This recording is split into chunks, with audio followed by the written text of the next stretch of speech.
AEW Dynamite tonight, and we are live, and the best fucking tag team in the IWC on your Wednesday night is back. The $7,000 obligation match between Orange Cassidy and Chris Jericho was the main event tonight on Dynamite. Cody Rhodes defends his TNT Championship against one Scorpio Sky. Everybody's so high on Scorpio Sky. How did he fare tonight against Cody?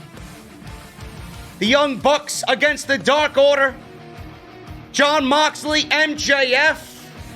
That situation's taking off, and I can't wait to see what those guys got at All Out. It's Tag Team Appreciation Night. FTR, the Young Bucks, the Rock and Roll Express, Arn Anderson, Tully Blanchard. Where is it all going? Into All Out. We got a lot to talk about, folks. Happy that you're here making Off the Script your destination on this Wednesday night. We got Dynamite coverage. We got AEW news and rumors. We got it all here, right here on Off the Script. So hit that thumbs up. Hit that subscribe button.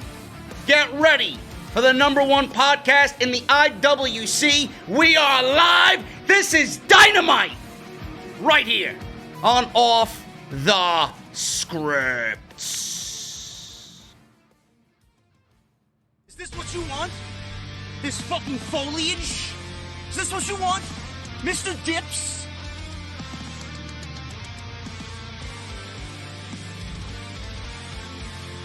Is this what you want? Me standing in front of EC3 buying designer coats? Is this what you want?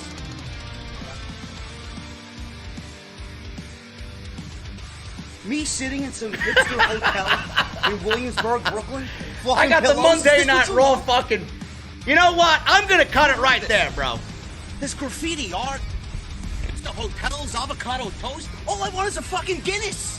An ice cold Guinness. What the hell does that mean?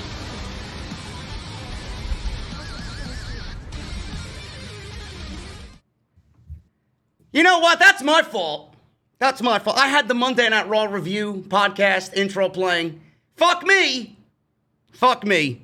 It's not even the regular Off the Script intro. I forgot to change it, and that's the one thing that I did not look at when we went live. Oh my goodness.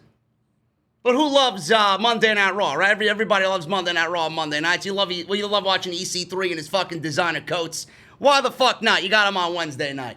Anyway, guys, thank you so much for joining me here on Off the Script. I am back.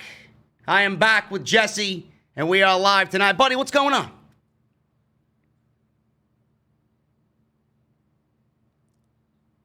What's going on, everybody? Oh, there you are. Can you hear him? What's up? There he is. There he is. He's live. He's back. I miss everybody. How's everybody doing out there in chat land, man? We are live tonight, folks. What a show with AEW Dynamite tonight.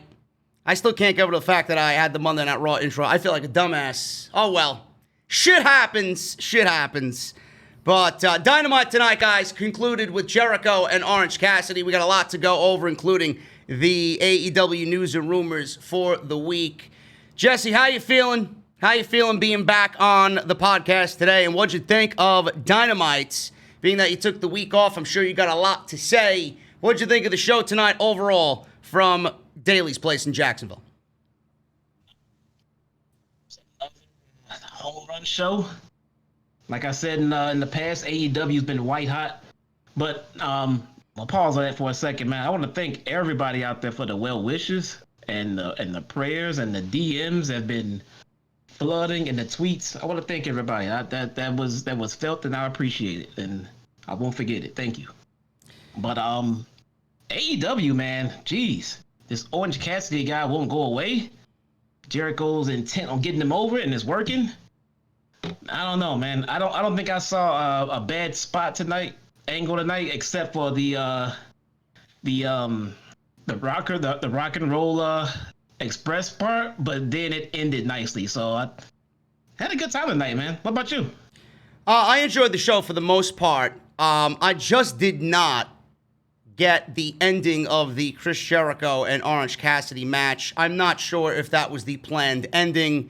I'm not sure if that was a botched side Russian leg sweep, or if that's a legit pin that Taz was playing off and really tried to cover up on commentary, calling it a mousetrap. But I don't know what happened there. And I do feel like AEW sometimes they get the overall flow of the show right, and I feel like sometimes they don't. And I feel tonight they didn't get it right with the overall flow of the show. I don't know why we needed to see Sheeta, and that I don't even know who she wrestled tonight, to be honest with you.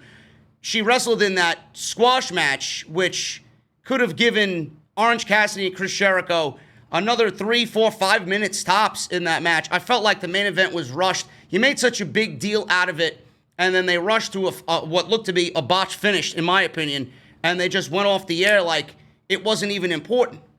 I don't know how you feel about that, but I don't like when shows end that way, because it really puts a damper on what you've built up so great at the end of the show, and then all of a sudden, it just goes away, and we got to wonder about next week. It's like they rushed off the air. Again, I don't know how you feel about that, but that's just me. It did look like the go home sequence was a little bit ad-libbed and kind of rushed up, but usually endings like that is something that we'll find the next day or later in the week. We'll find out that something happened.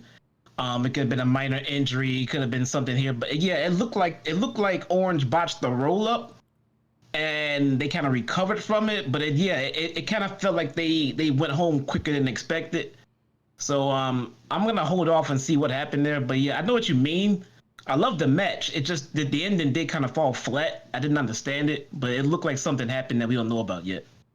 Yeah, so we'll talk about that as we get towards the main event portion of the show. But that was the big main event tonight, and I'm not sure where that leaves both Orange Cassidy and Chris Jericho. I feel like there is a rubber match in their future at All Out. Both guys don't really have anything going on but what is going on between them right now on Dynamite, so we may very well see the rubber match at All Out, but we'll see what happens in the weeks to come. And we're going to talk about it all, plus the news and rumors, like I said, guys, right here on the podcast. One in the chat right now, if you guys are watching live with me, one in the chat. If Jesse sounds better than he did in the previous weeks, he's been on the podcast. Let Jesse know how he sounds. We sent him a new microphone, courtesy of Samson Mics. So he's sounding pretty damn good in my headset. Let me know what you guys think down below in the comment section and in the live chat tonight here for Off the Script. Again, thank you guys so very much for joining me here on the podcast. Follow me and Jesse on social media. Our ats are on the layout that you see live on the video right now. Go and check that out at JD from NY206 on Twitter.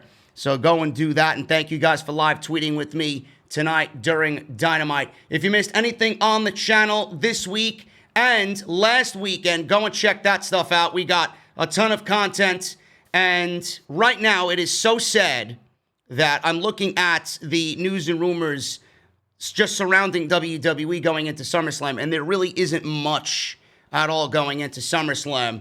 It really is sad. It's coming to a point where I might not even have enough information to just do a full-fledged off the script this weekend. So I just might give you guys extras all weekend, because there's really nothing coming out of WWE right now. I even did an extra today because I felt like I was backed up. If you guys missed that, link is down below in the description for all of that off the script extra. Go and check that out. If you guys want to support the podcast via Patreon, patreon.com/JD from NY206. Hit that subscribe button down below and turn on that bell for all notifications.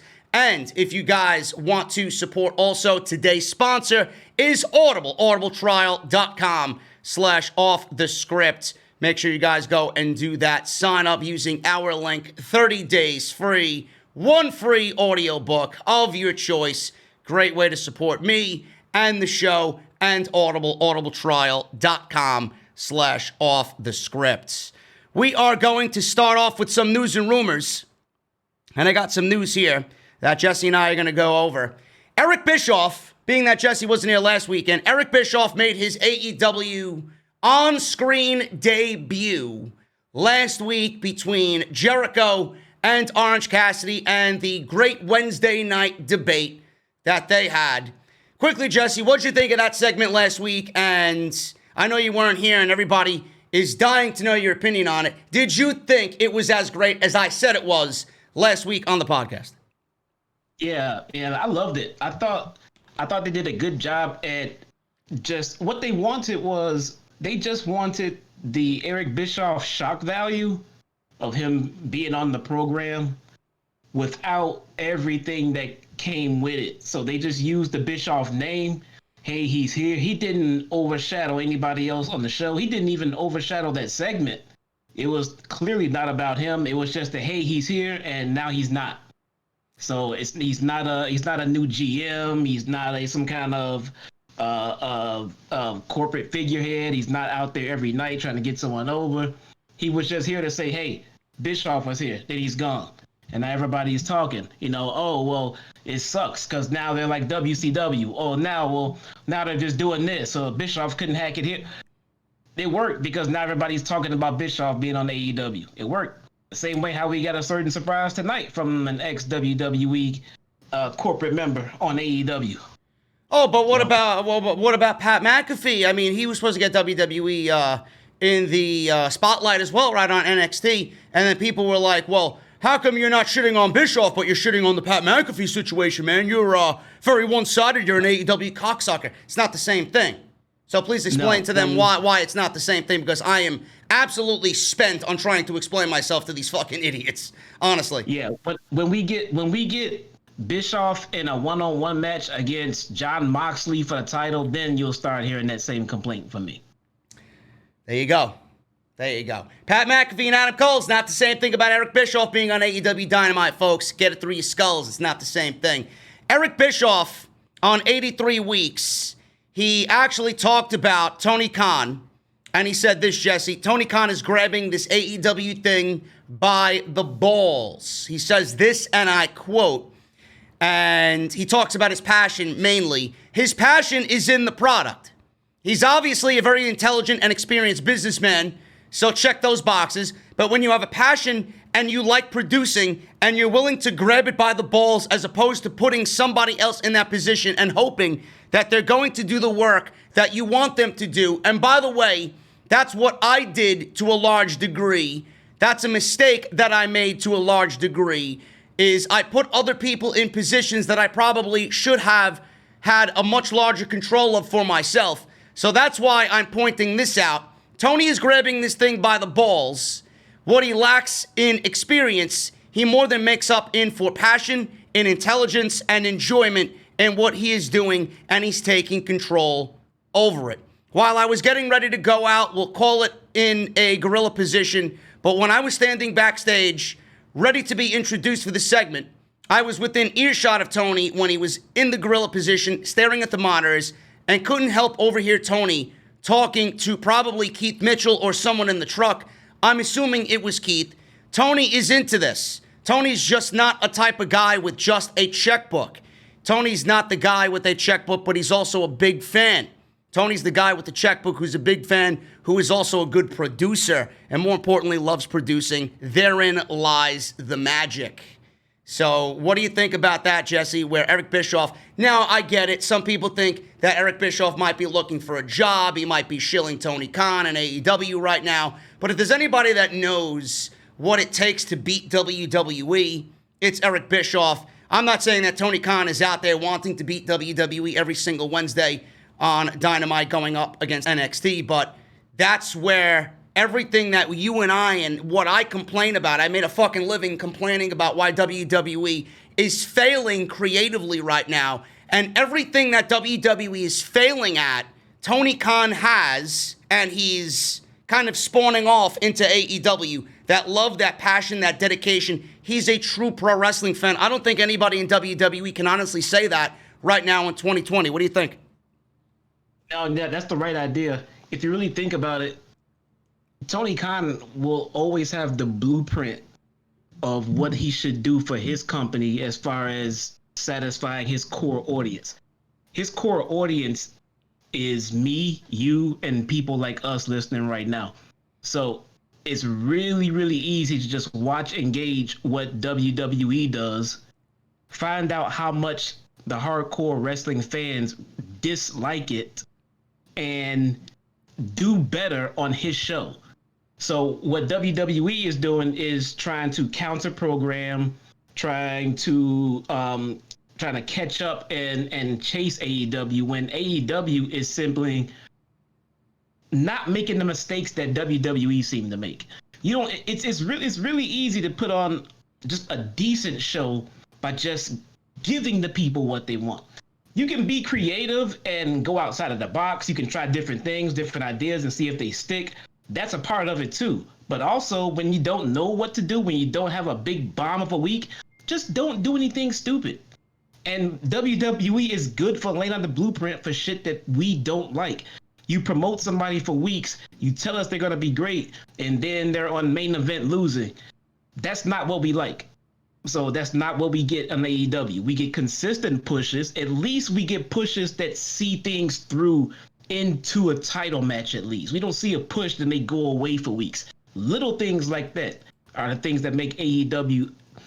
See, people get the wrong idea, like we're shilling, like we're marks. Like, we don't sit here and kiss AEW's ass, but all they're doing is giving us what we want, which is what WWE will not do. So it looks like we hate one and love the other. They're just giving us what we want. They're not without their flaws over here in AEW, but for the most part, they're smart about it, and that's all we want. Yeah, and WWE would be better off for it if they actually listened to the fans. I'm not saying listen to everybody, because everybody's going to have a different opinion. My opinion differs from yours. Your opinion differs from mine. You know, our opinion differs from people on social media, but they just completely ignore everybody and think that what they do is the way. And I think, honestly, from what we've seen, and then in correlation to the ratings, it certainly isn't the way. And I don't think anything that WWE is doing right now is the way, because when you're coming up with concepts on the fly for a cheap ratings grab just to kind of convince everybody, hey, what we're doing is working, that's not really love, that's not really passion, that's not really dedication to the overall WWE product. You're letting everybody down. And like I said before, and just like you said, Tony Khan has that passion. He is a fan. And if Vince McMahon was a fan of what was going on right now, I honestly think WWE would be better off for it, because he would actually show that he cares. And that's what Tony Khan is doing for AEW. So I'm happy that Eric Bischoff seen that. And I don't think that's a shill response from Bischoff. I just think that's somebody who has not been in the game for a very long time, walking on into a company, not really knowing what to expect. And that's the one thing that stood out to him. To me, that's a big deal. Yeah, I agree. Moving on, guys. The tag team tournament in AEW with the women has sparked some discussion on social media. I don't know why. All I know is I watched week 1 and then I stopped watching. Now, that's not a knock on the women. I'm just not really intrigued by what they're doing on AEW's YouTube channel with this tag team tournament, this Deadly Games or Deadly Draw tournament. Now, Brandy Rose explains why the women's tag team tournament is on YouTube, because everybody made a big deal. And I've seen some people in the community, and these people will go nameless because they're a bunch of blithering fucking idiots. All they want to do is fucking complain about what's right and what's wrong, stand up for this group, do this, do that. Everything's a fucking political agenda nowadays. I stated it, I'm going to say it again. There's no room for this on your show right now. Dynamite is better off without this on the show. They got so much else going on that putting this on the show is just going to create an overabundance of shit we don't need. Plus, again, I'm not knocking the women. It's just the state of the fact that AEW's women's division right now is not where it needs to be. If you put these women on Dynamite, if you put all these, again, I don't want to knock her, because I know you probably enjoyed what she did. Ariana Andrews, dude, is fucking awful to me. She is not gotten any better whatsoever. I know you watched that week 1. If I seen that on Dynamite, bro, that's like a fucking 5-point deduction of the overall Dynamite show, in my opinion. I can't stand that shit. You're gonna put that shit on Dynamite, that's automatically gonna ruin the show in my eyes. I'm glad that they got their own spot on YouTube, because I don't want to see this on Dynamite. And the tournament is more of a showcase than anything. When everybody gets their feet wet and we're here 2-3 years from now and we're still doing this Deadly Draw tournament, then maybe it's going to be on Dynamite. But I don't think it has a place for it on Dynamite, whether it's Tag Team Appreciation Night or not. Now, Brandy Rose explains why it's on YouTube. She said to TV Insider, and I quote, "With YouTube, it's its own show. That means we are trusted enough to carry our own show and don't have to be compared to men.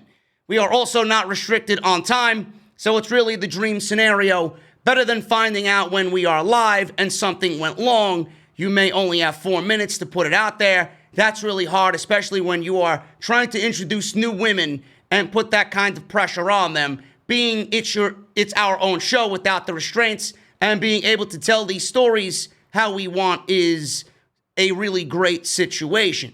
She also goes on to say, and I quote, "It's an interesting question because TV Insider asked Brandy about the issue of the lack of women being showcased on Dynamite and seemed to indicate that it was out of her hands.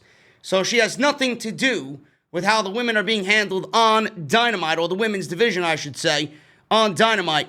It's a very interesting question," she says, "because I don't feel it really applies to me, considering it's not something week to week I discuss or plan. I took this tournament on as a side project. Of course, in doing the tournament, I know what the criticisms have been.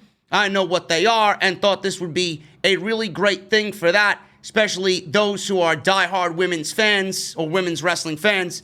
As far as the week to week goes, unfortunately, that's a burden that lies elsewhere. Thankfully, it's not one I have to navigate so frequently." So, Jesse, what do you think about this tournament? Do you agree that it should stay on YouTube and away from Dynamite? And what do you think about Brandy's comments about this entire division being out of her hands when she killed the Nightmare Collective? Did it go out to somebody else and away from Brandy Rose? Because at one point, it was almost as if Brandy Rose was the leading force behind the women's division in AEW, and now all of a sudden, she's kind of changing her tune. Who is now in charge of that? If it's not Brandy, it's got to be Kenny. Maybe it's Cody. Maybe it's Tony. But I think at the end of the day, we all are in agreement here that the division is not where it needs to be. Nowhere close. No, and first, I'd never claimed to be a fan of Ariana, whatever she's named as now. I thought that bringing her back now, after hopefully she'd improved her skills and she'd be able to show things that changed. It did not. She's bad. Look, man. I mean, I think a lot of people are tiptoeing around this tournament and are scared to call a spade here. But this shit is bad. It's just all around bad. Everything about it is bad. Nobody's been good. No one's been good. Brandy has not been good. I mean, bless her heart for trying and the ideas, and I get it. But the talent and the storytelling in this tournament is some of the worst I've ever seen. It's bad, and I've watched both weeks. I mean, there's just nothing interesting at all. They made Evil East look bad. I don't know how they did that. I have no idea how they managed to pull that off. Rachel Ellering does not look good right now. I mean, they've got to change her outfit, or she's got to slim down or something. She does not look good out there, and it's affecting her moveset. She's not moving fluidly. She's real sluggish out there. This Nightmare Collective thing, I still don't know why Allie left Butcher and the Blade. They never said anything why. They just broke them up and put her in a tag team with Brandy, and this tag team sucks. Allie was better with Butcher and Blade because she's not a great wrestler, and neither is Brandy. I mean, I don't know why she's taking this so personal and being so overly sensitive about it. Because if the women's division was flourishing, she'd be front and center waving her hand. But it's failing, and now she's taking a back seat and trying to push someone else out to the front. I mean, it's not doing well, and they know it's not doing well. I don't know why they don't know why it's not doing well, because just to get to the gist of it, the wrestling is bad. It's very bad. I mean, I don't know what their plan is with it, but nobody in that tournament is getting over right now. So whoever comes out of it, they're not getting over either. Listen, there was a post on social media in regards to Allie. I don't know who it was from. I didn't really care to dive deep into it. Someone posted a picture of Allie from her days in all the other promotions that she did, and she was carrying 2 or 3 women's championships in this picture. I'm looking at this, and the tweet was almost as if it was going against all the negativity that was coming on the women in this tournament, saying, this is what Allie is capable of, and this person on Twitter showcased her with all these championship belts. And I'm asking myself, how does that kind of translate into her being a good professional wrestler? It doesn't. It doesn't. The fucking bench player for XY team can fucking have 6 championship rings, and he could go all of his career and do absolutely nothing, and he has 6 championship rings to show off to his fucking friends and his family and his fucking grandkids later on down life. What difference does it make? You can have championship. The championships don't really correlate to you being a good professional wrestler. I don't understand that. Allie is not good. We've been at this for 1.5 2 years now. This is going back to last year. She was in the ring with Brandy Rhodes in a tag team match. Nothing happened there. Nothing's gotten better. Watching Brandy Rhodes in the ring is just as bad as watching Stephanie McMahon in the ring. It's the same thing. I'm not for it with Stephanie McMahon. I am not going to be for it with Brandy Rhodes. Brandy Rhodes may be a wonderful human being, but I'm not going to sit here and tell you that she needs to be in a pro wrestling ring, winning a tag team tournament, taking an opportunity away from somebody else. She can go and train and do whatever she wants to do. Just don't do it on Dynamite. Don't do it in an AEW ring. It's not necessary. That division does not need Brandy Rhodes in that situation. You got so many more issues right now, and you're putting fucking Brandy Rhodes in the spotlight. No matter what it is, beating Brandy is not going to make anybody. Who's Brandy? She's Cody's wife. At the end of the day, that's all she is. She's Cody's wife. And then the one team in this thing that is standing out, honestly, Anna Jay is green as grass. And then Tay Conti, she's an ex-WWE star. So the one team that you have in this tournament is Anna Jay, who's beautiful in her own right, and that's the only reason why people enjoy her, because she's hot to look at. And then Tay Conti is an ex-WWE superstar from NXT. So you mesh that together, obviously it's going to get people talking. They're not talking about their in-ring ability.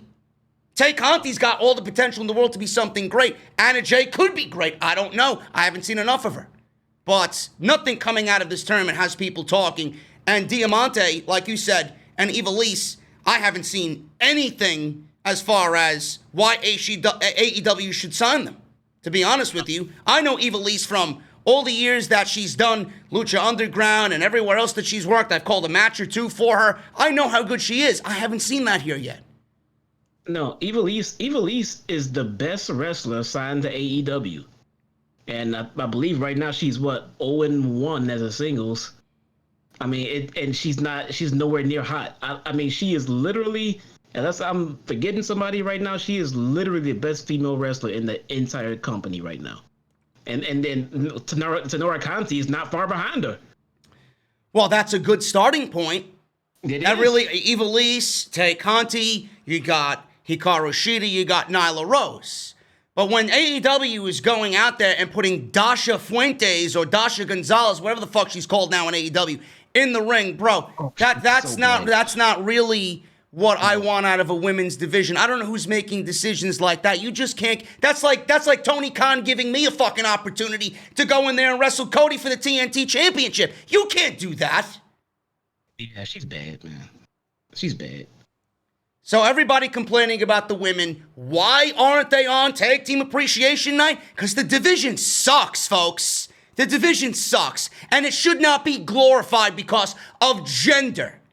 When you're good enough to make the big leagues, then you deserve to be on the big leagues. Other than that, stay in the minor leagues. That's my take on the women's tag team tournament right now in AEW. Moving on. We'll go over the rest of the news because I got news on Sammy. I got news on... Who else do I got news on? Let me see. Sammy, and I got a big moment that AEW is possibly planning, but they're holding off because they want fans in attendance. Now, I know, again, Jesse, you weren't here last week, and Excalibur was not on the show last week. He wasn't on the show this week again, and he might not be on the show at all for the rest of the month because, honestly, if Sammy was out for sensitivity training, I'm sure Tony Khan is going to do the same thing with Excalibur, and he's going to keep Excalibur off TV for a little bit of time, and then he's going to kind of ease him back into television. What'd you think about this Excalibur situation? I got a status on him, but let everybody know your thoughts on Excalibur and the reason why Tony Khan pulled him from television. What do you think about the situation? To be honest, I really have no idea of what's going on. I heard he got yanked off because someone unearthed some old footage of him dropping N-bombs wherever he did it. I didn't hear it. I didn't hear the context of it. I don't know what it's about. I don't know how bad it was or was not. I don't know if it was a shoot work. I have no clue. All I know is that it was very old and it was long ago and it was not in AEW, so I don't know why it should affect this man right here, right now. Yeah, I don't know why either. I mean, he was in a situation with Kevin Owens, and Kevin Owens was in that feud that Jesse was talking about with Excalibur where he was dropping the N-bomb. And Kevin Owens was just on Monday Night Raw, but Excalibur's off TV because Excalibur was the one who was seen saying these negative things in a pro wrestling angle. Now, I do not take Excalibur to be that, but obviously cancel culture has reared its ugly head again, and it's absolutely sickening. I actually enjoy the work of Excalibur, and I do not think that he deserves to be punished for what he did in a pro wrestling storyline. I mean, if we want to go deep into it, I mean, look at the shit that New Jack was saying on the documentary that we seen on Dark Side of the Ring. If that was in 2020, forget about it. He would have been fucking hung above Daly's place if that was the case. During Wrestling Observer Live, Dave Meltzer briefly touched on this situation. He said this, and I quote, "I don't know what Excalibur's status is because nobody is saying a word. And if Excalibur is not back, then it's going to be a little bit." He mentioned this week, if he's not back this week, it's going to be a live show. I don't have any status on Excalibur at the moment. And that's what Dave Meltzer said. So like I said, probably sensitivity training, quote unquote, like Sammy went through. He'll be back probably for All Out.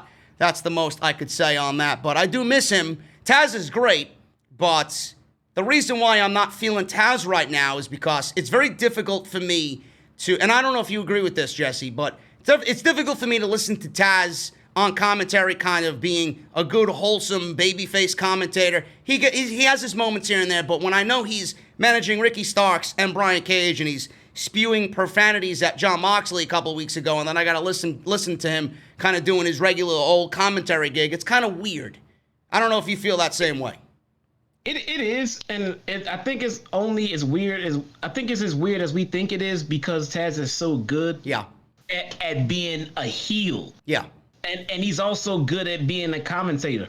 I think Taz has done somewhat of a good job though as trying to distinguish, hey, I have two jobs here. I have a job here to broadcast and I have a client or two. So while I'm here behind the booth, I'm going to do my job here. And then when my clients are out there, I'm going to do that job there. But yeah, but I see what you mean though. And that spot could be filled by Excalibur.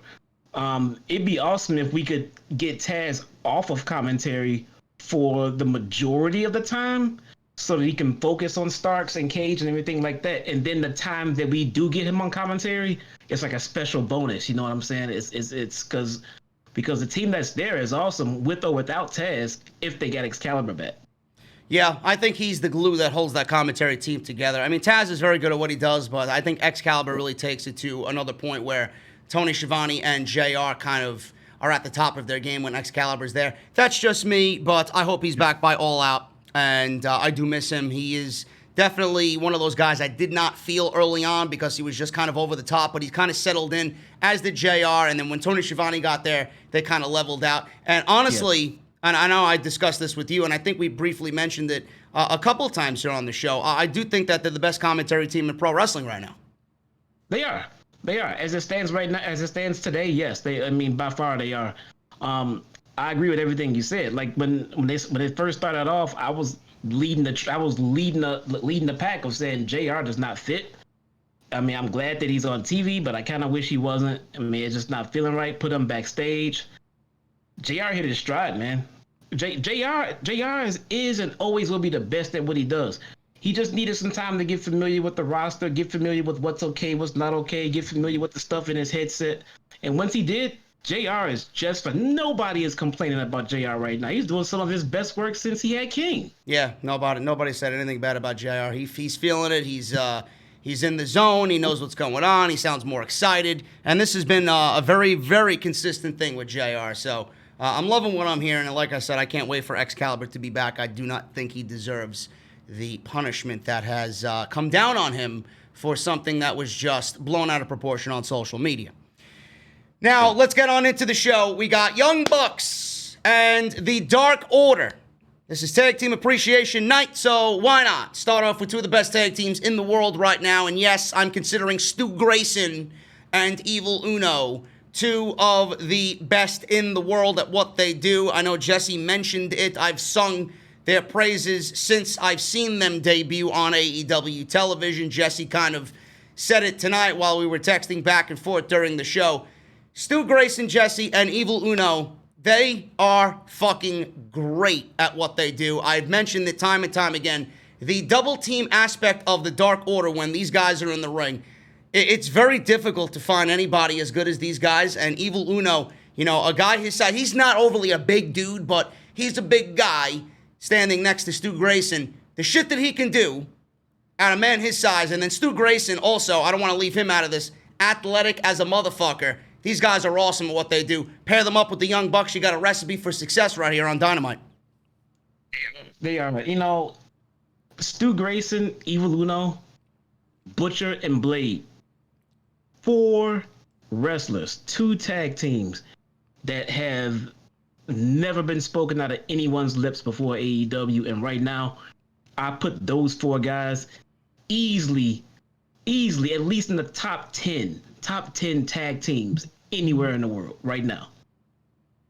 Oh, really? So, top 10 today. Well, I would actually, it's tough to gauge because wrestling right now is on pause and all we got is AEW as far as tag team wrestling goes, because I'm not mentioning anybody in the WWE. It's just the same old shit. But I would actually agree with you. I would even put the Bucks are in the top 5 for sure. The work Kenny Omega and Adam Hangman Page have done has been phenomenal with this run, building up the AEW Tag Team Championships. The Revival's always been a favorite of mine, or FTR, and I would put the Dark Order absolutely in the top 5 as well. Yeah, I mean it's new, it's fresh, and when I say today, I mean today. I'm not gonna talk about the Usos. I've not seen those guys on TV in about 7 years. I mean, we're gonna talk about who's on TV, who we see today. You start listing off your best tag teams that we know that's on TV, that's being seen on a weekly basis. You gotta put Dark Order and Butcher and Blade in that conversation. They have benefited from the focus of tag team wrestling on AEW. I would absolutely agree. And this match was awesome. Went about 15 minutes. The usual stuff here. Lots of flips, lots of dives, lots of overly chaotic spots here. They slowed it down a little bit, but it was a high-flying, high-octane opener for Tag Team Appreciation Night. During Matt and Nick's entrance, Dark Order members showed up and attacked both Matt and Nick Jackson. Uno and Grayson then made their way out to the ring as the match got going. Uno went right to work on Nick as all 4 Dark Order members hung out on the stage, pretty much guarding both alleyways on Dynamite here. Speeding up a little bit, we got the Young Bucks trying to make a comeback here. They try for a double super kick. Grayson helps Uno and then nails a Hurricanrana on Matt. Knee to Nick, then suplexes Nick on Matt. Dark Order hits a yin and a yang and goes for a cover, only gets a 2 count.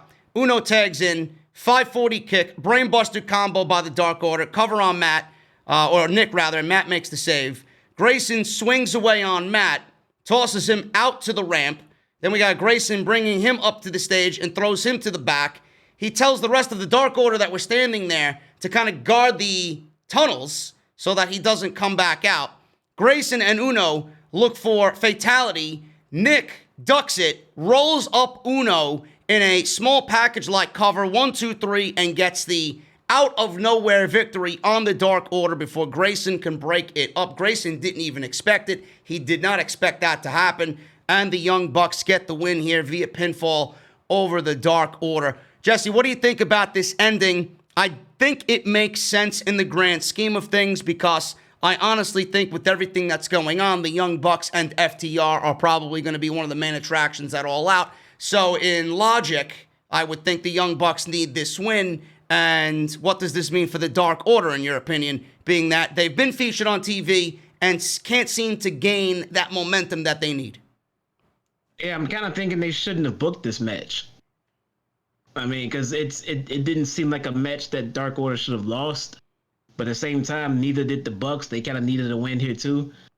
It's like this could have been a bigger deal of a match for Dark Order to lose rather than just one on Tag Team Appreciation Night. But look, I'm not gonna split hairs. You know, for those who say, "Oh, if it was WWE, you would split hairs." I don't think people get, and I'll just use this overall blanket cover off of this. WWE has been here for like 30 damn years. They've had plenty of time to iron out the kinks, and they've had plenty of time to fix what's wrong in the current meta, but they don't. So when something goes awry and we don't like it, we complain. For those who say, well, if it was AEW, you wouldn't complain. They've been here for a year. You expect them to be on par with a company that's been here for a quarter of a century or more. That's not fair. So when nobody was complaining about WWE/F about some of the things we're getting here today, back then, we're doing it now because we're sick of getting it over and over and over. We can't get it once or twice in AEW and then issue the same complaints we get about a company that's did it for the last 10 years straight. There's different levels to everything. So that is why it's different, but it's not the same. So if that makes any sense to anybody out there. Yeah, I agree with you. I don't think this match should have been booked. Obviously, they have the storyline in mind between the Dark Order and the Elite. Seems to be going in that direction. And we'll talk about what Brody Lee, the leader of the Dark Order, kind of expressed on this show. He wants Cody Rhodes, and he wants the TNT Championship, and it's all revolving around the Dark Order and the Elite. So, again, I agree with you. I don't think this match should have been booked because they do really need some momentum for themselves. The Young Bucks are clearly going into a direction where they need to look strong going into a match with FTR because both teams are so even. And just by logic, the way logic has it, the winner of that eventual match at All Out, I'm assuming, is going to be the number one contender for the Tag Team Championships. So at that point, who do you think now, with what we got tonight on Dynamite, what is going on with the Tag Team Championships? What do Kenny and what do Paige do at All Out, and who do they defend those Tag Team Championships against? Is it going to be the Dark Order? Because this doesn't really help their cause if they lost tonight here on Dynamite. No, it'll probably be the Young Bucks. You know, if you paid close attention, and I think it was JR that said something tonight. He said how the Young Bucks have not competed or challenged for a World Tag Team title in however long it's been. Like, they're already planting the seeds for it. So you think we get that rematch from Revolution? Yeah, and it helps continue the overall story. So yeah, it might be time for the redo. I mean, they mentioned it. Why would they mention it if they didn't plan on playing into it? So well, I could see that happening. I know at the end of that match, that's probably going to be the match of the year in my eyes at the end of the year anyway. There was a tease where Hangman was kind of, I don't want to say contemplating, but he had everybody in their feels at the end of that match as if he was going to give a buckshot to Kenny Omega, but he didn't. And he ended up thinking better of himself, and he walked out with his partner as they won that great tag team match at Revolution. Do you think they play into that fact as well? Who turns heel, and how does that all become a thing going on into All Out? If that's the case, do they build on that situation, that moment? It could be, and we're still waiting for that turn from these two. We still don't know who's gonna do it and on what level. And don't forget, we still got FTR. So who are the Bucks gonna face at All Out? Are they gonna do FTR now? I mean, they're trying to build to that Bucks FTR match. You know, they got these old school guys out there saying these guys are the best. No, these guys are the best. And who's the best? I don't know. Bucks haven't challenged for a title in so long. Okay, and you know they're throwing these hints out there. So I don't know. I mean, you could easily go Bucks and Kenny and Page again, but what about FTR? Do they get involved? What about the Horsemen being formed?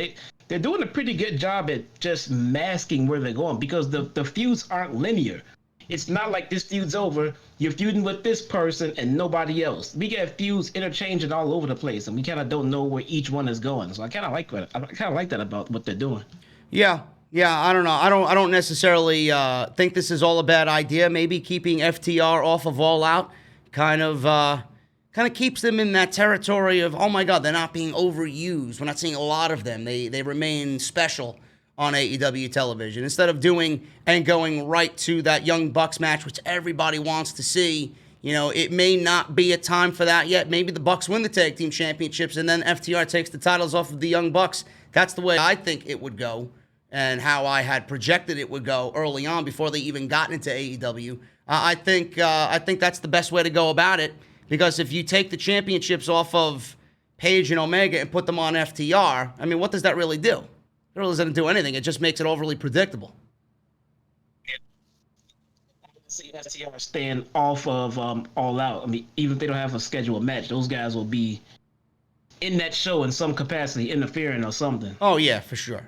So the tag team situation is still a very interesting one here on Dynamite. Bucks win over the Dark Order in a very good match. I just don't think it should have been booked because both teams need to have some sort of momentum for their own situation. So we'll see what happens moving forward. We go from that to MJF. We got MJF, Wardlow pounding on a door backstage. Out walks MJF. He snapped his fingers and a guy in a mask gave him some bubble gum. He complimented the gum and he enjoyed what he was chewing.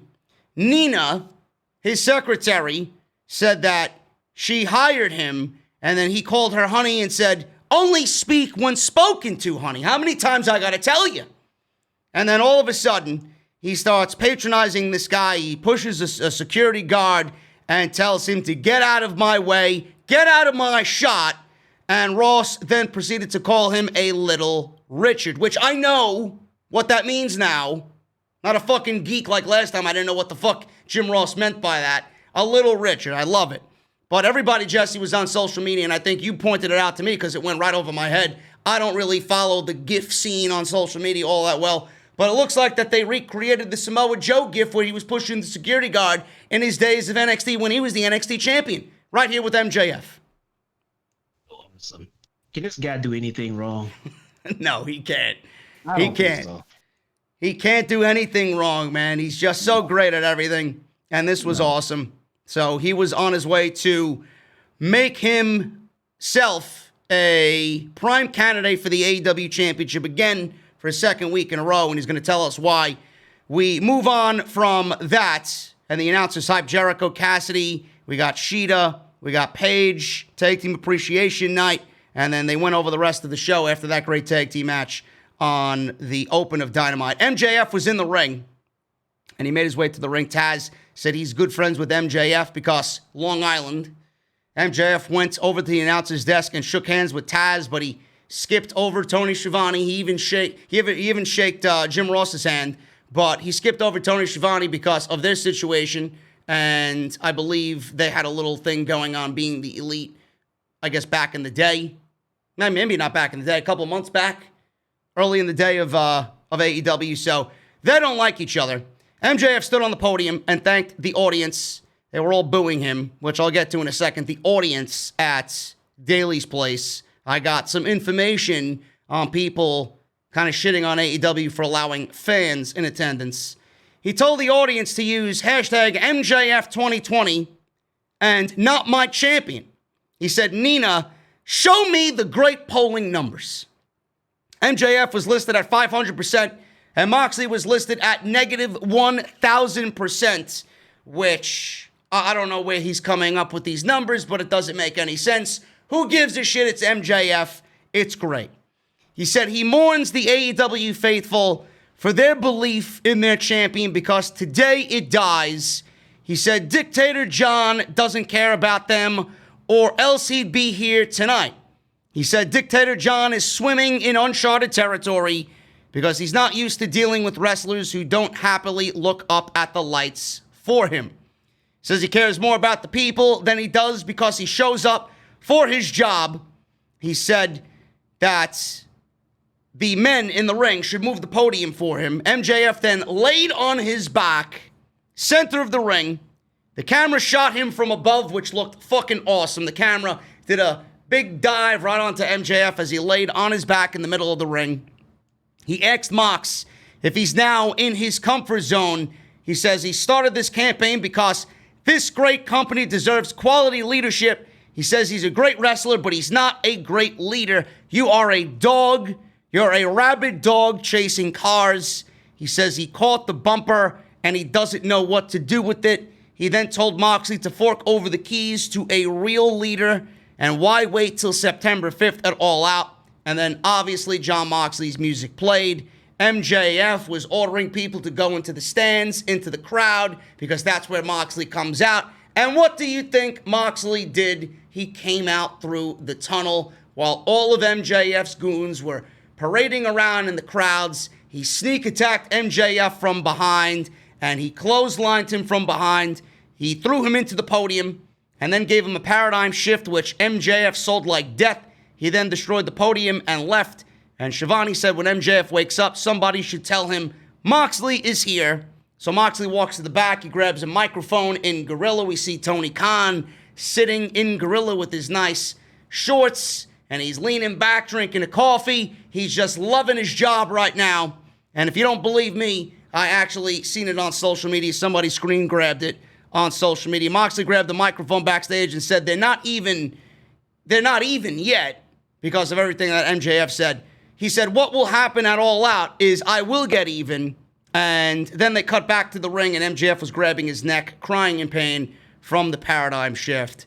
What'd you think of this segment, Jesse? It was short, it was sweet, and it was needed because MJF's been getting all these cheap shots on Jon Moxley and knew Moxley was going to come in there and just give him a taste of what's to come at All Out. This was simple, it was sweet, it was effective. What'd you think? That was perfection. MJF is just, he just commands spotlight. He's got laid down in the ring and made his promo more interesting just by laying down and being shot from the top. That's just so real. That's just so MJF. Only MJF would do something like that and it would pop a little bit more. You know where his gimmick comes from, right? This guy is a loudmouth, a number fabricating guy running for the top spot in the company. So just throwing that out there. I don't want to cut you off, Jesse, but I just got notification of a $400 super chat live here on Off the Script. We got I don't even know how to pronounce your name, brother. Osakui T. Vasquez with a $400 super chat. And I opened my email for the first time today. And I just seen an email from you as well, which I will reply to you after the stream is over. He dropped a $400 bomb in the chat. And he says this: just wanted to show my support to the podcast. Helped me get through a few rough times last year, juggling the loss of my father, becoming a father, and a TV writing career. Keep grinding, JD. We appreciate all your hard work. Welcome back, Jesse. My condolences on your own loss. Thank you both for the reviews and the entertainment. Holy shit, man. That is unbelievable. And I got Hoot Media in the chat. I pay attention, clown. Okay? I see it. Calm down. Thank you for all your hard work, by the way. I didn't mean that. You do a fantastic job, Hoot Media. Believe me. That is that is amazing. I'm really. Do you get paid to Hoot Media? I just want to know that. Oh yeah, Hoot Media gets paid. Don't worry. Don't worry. They're on the personal JD payroll. That's unbelievable. I don't even know what to say. Brother, thank you so much, man. I am so sorry about the loss of your father. And I know everybody's going through a difficult situation now. I got people that I know personally that are not doing well right now in the world climate that we're living in. And I say it every single time. If I did not have anything going as far as a monetary thing on this, I would still be here doing it because I love pro wrestling and I just want to be a part of the industry. That's all I want. The best thing about what I do here is I make a difference, and I know I make a difference because if I showed you all the fucking Instagram DMs I get and the Twitter DMs I get and the messages on Twitter I get and the emails I get sent to me personally, my business email, telling me how much people appreciate what I do, dragging them out of depression and fucking everything else that life throws at them, that's the best payment you guys could ever give me. Seriously. I am a fan and I love pro wrestling. That's why I'm here. I love giving you guys this. So thank you so much, man, and I appreciate you being here. I will reply to your email after I'm done here streaming with Jesse. It's amazing, man. That's probably the biggest donation I've gotten so far since I've been doing this live streaming thing on YouTube. And holy shit, man. Unbelievable. I don't know what to say. Kind of speechless here. I'm a guy that has many words. But I don't know what to say here, man. Jesse, fill me in. What's going on here, bro? I don't know what the fuck's going on. Wow, thank you. I mean, that's amazing, man. And I hope everything gets better for you. I mean, it got better for me. Still working on it, but thanks, man. That's a beast of a donation, man. Fucking great, man. Thank you so much, brother. I will, like I said, I'll get back to you in the email when the stream is over. Picking up here, man, MJF, like you said, Jesse, brilliant stuff. I'm so looking forward to this match with Moxley and MJF. I think it's going to be a very old school, I don't want to say wrestling clinic, but it's just going to have that old school feel to it. MJF is just so great at what he does. Moxley, he can wrestle any style, really. He could wrestle a brawl, fucking ECW-like style, and he can get in there and really play up the fact of MJF's heel work and being a dirty heel. I think this is going to be a great match, and I do think that we will have a new era of AEW. We're coming up on that 1-year anniversary. I honestly think we started off with Jericho. Jericho paved the way, and now we're going into year one, full year one with MJF. That's going to signify a future of pro wrestling right there in MJF as the AEW World Champion. I can't wait. I honestly can't wait. Yeah, he's on his way. He's gonna be the champion. I think he's gonna be champion for a very long time, and I think whoever beats him will be the new top babyface of AEW too. Yeah, absolutely. That's the beauty of it. MJF is so good that no matter who he's in the ring with, when that opportunity comes, when he loses that championship, he's going to be so over as a heel that it's going to it's going to transfer over to who he's in the ring with, and I love it. And somebody in the chat said MJF is shit. Robottronic says MJF is shit in the chat. Clearly, you're watching the wrong fucking show. I don't know what you're watching. Did you watch NXT tonight?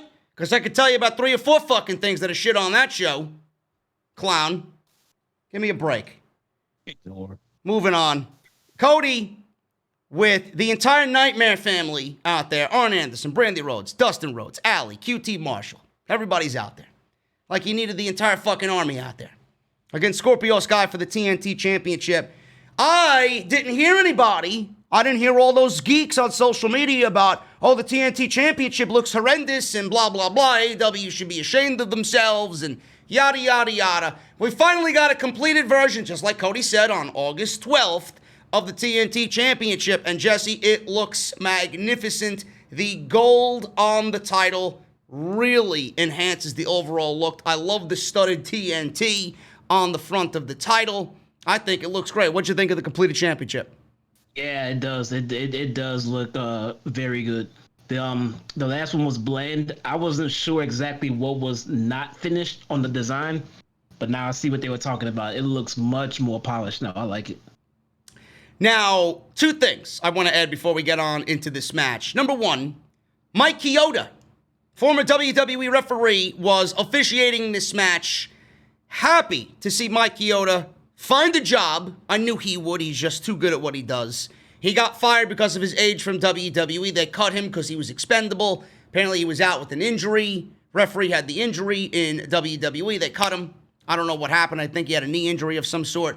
Shows up in AEW, and I'm glad that AEW, on top of who they have with Rick Knox, he could be a little silly sometimes. And then we got Aubrey Edwards. It's great to have another senior official like that in Mike Chioda with 30-plus years of experience.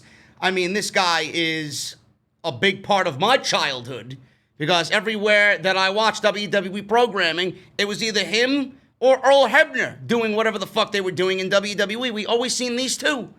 So to hear him be released and fired by WWE on Black Wednesday because of the pandemic cuts, I think his cut and his firing was, to me, the worst of them all. Honestly. Yeah. And now he's on Dynamite. Cody probably went to bat for him. I know Jericho made mention of it. It was probably legit on Dynamite tonight. I'm glad that he's here. He just adds a lot of value to that referee staff. Yeah, Mike Chioda deserved better than that. Especially when we found out that the cuts were not necessarily needed. No. I mean, it's kind of messed up. Mike Chioda deserved his tenure alone warranted him better treatment than that. So yeah, absolutely. I hope he's salty about him showing up on AEW because he deserves to be. Well, I'm sure Vince doesn't give a shit. He's like, yeah, whatever. You know, he had Mike Chioda's replacement already in the bag, so it doesn't really matter. But just another reason why Vince is a asshole. But I got some information on this because there was this match happening, and then I reached out to somebody that I knew who was in Daly's place live in attendance for Dynamite tonight. And you guys know her on Twitter as Jessie the Buckeye. Obviously, if you guys are following me on Twitter and you're in the IWC, you know Jessie. She does a lot in the community. She's very positive. She is just a very, very just overwhelmingly sweet individual. And I've met her in person twice, and she is doing great things in the community. She's got her own show, and I am very cool with her. And I reached out to her, and I said, okay, you're live there. Please give me the scoop on what's going on. So I reached out to her on my own and asked what was going on with the fans in attendance because people were making a big deal about the fans in attendance. And she sent me some screenshots, and I'm looking at them right now. And I said, so they're not legit fans in attendance. Because everybody was making a big deal. Oh, how can AEW do this and blah, blah, blah. So they're not legit fans. She got back to me and said, no, you have to have full name and a phone number to get in. You have to know somebody in AEW. You have to know someone in AEW to get into Daly's place to watch the show as a quote-unquote fan. So she sent me a picture. Everyone was social distancing. Groups were social distanced together. So if you came with a group of people that you knew, you were placed in one section, and then the other group was social distanced 6 feet away from you. She sent me pictures of Daly's place tonight. So I said group by friends and people who know each other, I'm assuming. And I said, thank you for the heads up. I certainly don't want to misinform anybody on the show live tonight. She said, yes, they knew size of parties beforehand and sectioned off arenas for those groups. Strict mask enforcement, temperature checks, and we had to sign a waiver saying we had no COVID symptoms and had been around anybody with COVID. So I said, happy to hear that, and I'm glad that they're taking every precaution possible. And she was having a good time, she told me, and she said, in closing, people don't know shit on Twitter. I'm like, what else is new? Please tell me something I don't know. So that's the situation with all of the fans in attendance at Dynamite tonight. So people, please don't make it out to be WWE versus AEW. WWE is going to have fans. Oh, look, AEW is doing this. If Vince is going to want fans, Vince is going to get fans. But I don't know if WWE is going to go that length. And what we heard from WrestleVotes on Twitter today, SummerSlam is not going to be in the PC. So where is it going to be? And he said also in that same tweet, there will not be fans at SummerSlam. Where is it going to be? If Vince is going to want fans, Vince is going to have fans in one way or another. So I don't know what's going to happen there. I will keep you guys posted on the podcast. Cody Scorpio Sky. This match was brief, and I don't necessarily think it did anything as far as getting Scorpio Sky over, Jesse, but I think the one thing that stood out of this match with the TNT Championship on the line is, I texted you during the show, the similarities between Scorpio Sky and what he looked like here, and then looking at Big E on SmackDown right now in a singles role. Who knows what he's going to be doing in a singles role on SmackDown on Friday nights. There's one glaring similarity, and I honestly think both guys need a change of scenery. And I think you agree with me on that. Yeah, they need something. Something's off. I mean, I said it about Scorpio, then you mentioned Big E, and I was like, yeah, it's exactly the same thing. Scorpio, he has the mic skill, he has the ability, he has the ring work. He has it all. But it's just not there. I mean, I think the current gimmick, and the same for Big E, I think the current gimmick that they're in is awesome for the tag team that they were in. But just to break out and say, I'm a singles guy and I'm winning matches and I'm the same person, it doesn't feel right. He's not in anything hard pressed as far as a gimmick or a storyline. And it's kind of like he's just there, just trying to get over on the fact that we like him. And it just feels like something's missing. Same for Big E. Nobody can sit here and say Big E is missing anything. Mic skills, he's the most charismatic person in the roster, probably. He can wrestle. But it's not there. I mean, what do we I mean, something is not there. They need something. It's got to be the gimmick change. Something, man. Wardrobe, something that's not working. Yeah, I don't know what it was with Scorpio. I have no issue with Scorpio Sky and what the man can do in the ring. I think he's great at what he does, but when you present this match with really no backstory on Dynamite in its own right, everything happened on Dark. He got this momentum. He's got this win streak on Dark. And when I see Scorpio Sky challenge for the TNT Championship in this capacity tonight, coming out the way that he looked, all I'm looking at as, okay, he is a member of SCU, and he's challenging for the TNT Championship, and that doesn't necessarily make him, in my eyes, a top contender for the TNT Championship. It's just 1/3 of SCU challenging for the TNT Championship, and you don't want to have that vibe. You don't. No. And that's the way I look at Big E. I'm looking at Big E as 1/3 of the New Day. I'm looking at Xavier and I'm looking at Kofi. And I have went over this time and time again in the last couple weeks. I'll probably talk about it again on Friday because there's rumors about Big E challenging AJ Styles for the Intercontinental Championship. Why or how, I don't know. But Big E, to me, needs a change. I don't give a shit what they got to do. Come up with a story or situation to get him out of the New Day and make him stand out on his own because, like I mentioned, if Big E's going to follow the same route as Kofi, I don't really care for it because we've seen it last year. What difference is it going to do, Big E, if he's following the same path as Kofi Kingston? Oh, look, another member of the New Day is getting their moment in the sun. And that doesn't really mean, to me, that WWE's pushing new stars. The guy's been there for a decade. How is that new? Yeah, maybe this will help put it in the context. Here's the thing. So let's say, all right. So Scorpio Sky was in the title match with Cody tonight, right? But who was it? What match was it that Frankie Kazarian came out and was hanging out in the stands? Yep. And just watching a match. He didn't even do anything. He just watching the match.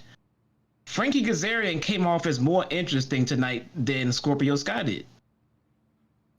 Yeah, because the possibility of him sitting there, maybe he's looking at Scorpio Sky kind of do his own thing, and he's like, how SCU is he really? Does he have his allegiance somewhere else and not with his brothers anymore? They gave you a glimpse into that, but they didn't do that with the New Day, which I do think they need to do that with the New Day. Honestly. I think it was this match. I think it was a different match that Frankie came out for, right? It was a tag match, if I'm not mistaken. What? When? What are you talking? Tonight? Yeah. Frankie Kazarian came out for a tag. I think it was for a tag match. I don't think it was for the Scorpio Sky match. No, I think it was the Scorpio Sky match. Was it? I mean, yeah. I could be way off here. Yeah. I mean, maybe it was, but the fact of the matter is, I want to know what the hell's going on with Frankie. Well, yeah, because what is he looking at Scorpio Sky in regards to what? You know, so obviously that's going to be there and lingering on everybody's mind. But Yeah, he was there. He was in the crowd. And Cody came out. Match. It was the Omega tag match. Yes, it was. Oh, okay. Yeah. Yep. All right, I was off. Yeah, Yep. I don't know why. What does he have to do with that? I don't know. I'm interested. Gotta fucking find out. Huh. Again, that is more interesting than the match and the outcome of the title match that Scorpio had. Because now coming out of that match, what happens with Scorpio? I mean, he didn't get screwed. I mean, he just lost clean. It was his first loss. No, I don't care what kind of happens. Now they gotta start a new story for me as far as Scorpio Sky is concerned. But right now, I want to know what fucking Frankie Kazarian was doing out there. Yeah. Again, I don't really know. I'm kind of intrigued now that you mentioned it too. I thought it was this match. I was mistaken. I have it in my notes that it was this match, but you know, I don't know. We'll figure that out as we watch the show. I don't have any good logical guess as to what he's doing out there, but Cody and Scorpio Sky, decent little match here. We got a quick commercial break at the top. Sky dove at Cody. They both tumbled over the top rope. They fought at ringside. Cody getting the better of Sky. We go to commercial break. They did the split screen commercial. Sky dominated after the break. Shivani brought up Cody wrestling every week on Dynamite while also being an EVP, and that might be taking a toll on Cody. Ross said the EVP jobs eats you alive. He would know. Sky applied an abdominal stretch. Sky landed a cutter on the ramp at ringside. Scored a 2 count after rolling Cody back into the ring. Cody came back and delivered a top rope superplex. Scorpio Sky, small package. This was a great spot. Cody superplexed off the top rope Scorpio Sky. The momentum of the superplex carried Cody over a little bit too much, and Scorpio Sky had him in a small package off the top rope in the superplex, which looked great. So Sky got the pinfall there. Cody kicked out. He popped up at 100%, lifted Cody for a TKO off his shoulders. Cody countered with a crossroads for a near fall, so he kicked out of the crossroads. Cody hit another crossroads a minute later, and that was it. 1, 2, 3. Cody wins clean and retains the TNT Championship in about 12 minutes, and that was it. That was it for Scorpio Sky. Who knows where he goes on to next? The real story of the matter is Brody Lee. Brody Lee appeared on the big screen, and he had the old, unfinished TNT Championship, the one that Cody was parading out to the ring. And he said on August 22nd, he said he will put respect on the Dark Order's name. He said he will take the belt from Cody and give Cody the old TNT Championship back. And then he uses the tick-tock. Cody is up. Time is up for Cody. And that was it. So Brody Lee came out and challenged Cody for the TNT Championship on August 22nd. Jesse, there's another show on August 22nd happening called TakeOver. So I find it funny that they're promoting a big title match on Saturday night during TakeOver in the Orlando area coming out of Full Sail for TakeOver 30. So what do you think about this? Brody Lee, Cody Rhodes for the TNT Championship. What do you think is going to happen here? Does Cody retain? And what does he do going into All Out for the TNT Championship? Cody retains. They're doing a lot with this TNT title and Cody, and to take it off of him and give it to Brody Lee, it's I don't know. I think they're in a better direction right now with Cody holding on to the title, especially since it seems to me like every week they sprinkle a little bit more heel. They just sprinkle a little bit of more heel in the Cody, and it's starting to show a little bit more each week. So I think it's a bad time to lose that title. It may be one of the catalysts that carry them into this rumored 4 Horsemen stable. Yeah, I don't know where they go with this. I was shocked to see Brody Lee come out and challenge. But again, it plays up into the storyline of him and the Dark Order, obviously, with the Elite. So it looks like the leader of the Dark Order is going right for the main guy right now, which is Cody, and the TNT Championship. I don't necessarily think that Brody Lee needs to take a loss here. I think he needs his own momentum, just like the rest of the Dark Order does. So how do you think they book this match? What type of outcome do you see happening here? Does Brody Lee lose clean? Does Cody squeak by a victory with some nefarious means, playing up that heel mentality that he's been showing on TV as of late? What do you do here as far as booking this match and the outcome? It'll probably end in the fuck finish. Those guys can go. You can put Brody and Cody in a good 15-minute match. It'll look good. But between the Cody family, the Nightmare family, and the Dark Order, I mean, flip a coin. It'd be easy to turn this into a fuck finish with all these people involved, you know? Yeah, that's not necessarily the way I would go with it, but you're probably right. You're probably right with that. That's not really the most exciting way to go about it, but we'll see what happens. Yeah, they just want the two names to headline, the show to get some viewers on it. I don't think they're necessarily intent on changing that belt right now. Like you just said, they want to go up against TakeOver, and they put Cody in a match with somebody who has a legit chance of taking that title from him. So put it out there, work it, give a good match, but then give an ending that keeps them both looking strong. I think that's what we're going to get. Yeah, and the funny thing is, AEW will not be on Wednesday next week, so programming will change, not only on TNT, but here on the channel as well. So I'm not sure what's going to happen. I may be, well, actually, I do know what's going to happen. It's up to Jesse if he wants to join me or not. We'll probably watch NXT because there's nothing else to watch on Wednesday night, and I might be live on Wednesday with NXT, and then I don't know when I'll be doing a Dynamite review because clearly TakeOver is more important than what's happening on Dynamite. I will watch Dynamite, but I might have to talk about Dynamite on, I guess, maybe Sunday afternoon because it's SummerSlam weekend, and, they are preempting the show for the NBA playoffs. Dynamite is actually going to be preempted 2 more times, but they're moving to Thursday. The other 2 times they're preempted. The funny thing is, Jesse, they're actually doing next Wednesday on YouTube. They're showing part 1 of All Out. So they're going to show you the first 2 hours of All Out that happened last year to go head-to-head with NXT, and they're going to be premiering that on YouTube. Looking forward to that. I can't find a copy of that pay-per-view anywhere. Well, there you go. They got the copy. It'll probably be excellent quality, and it's funny how the competition just going back and forth between AEW and NXT is on Wednesday nights, man. It's crazy. They could easily take the week off, but they refuse to. So they're showing All Out on the YouTube channel next Wednesday to go head-to-head with NXT on USA. We got a tag team championship match. Kenny Omega and Hangman Page against Luchasaurus and Jungle Boy of the Jurassic Express. This was decent. It was decent. This was a match that, to me, would have a lot more meaning if the Jurassic Express was built up the way we all anticipated they were going to be built up. But at the end of this, we got the Elite retaining the tag team championships. Jungle Boy and Luchasaurus, they are very good at what they do, but them, just like the Dark Order, they don't really seem to have all the momentum that they need in this tag team division. There's just so many and this is the problem with the tag team division. It could be so great. It may be the best tag team division in the world right now. But with so many good teams, it's easy to get lost in the shuffle. It's easy to be pushed to the side.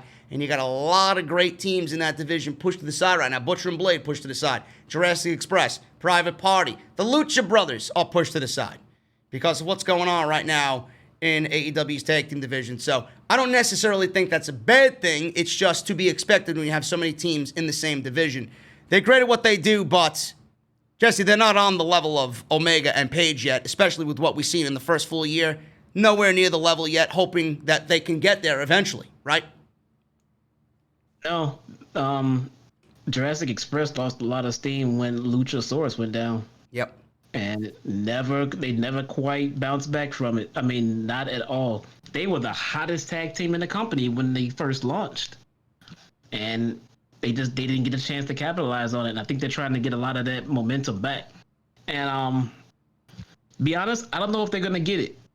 I don't know if they're gonna get it without a change. Because the gimmick was hot, the gimmick was fresh, and everybody loved it. Then it cooled off. I don't see how they're going to get momentum back just by doing the same gimmick that got stale. Man, it's amazing, man. I'm thinking back while you're talking about this. It's the same thing with Bray Wyatt.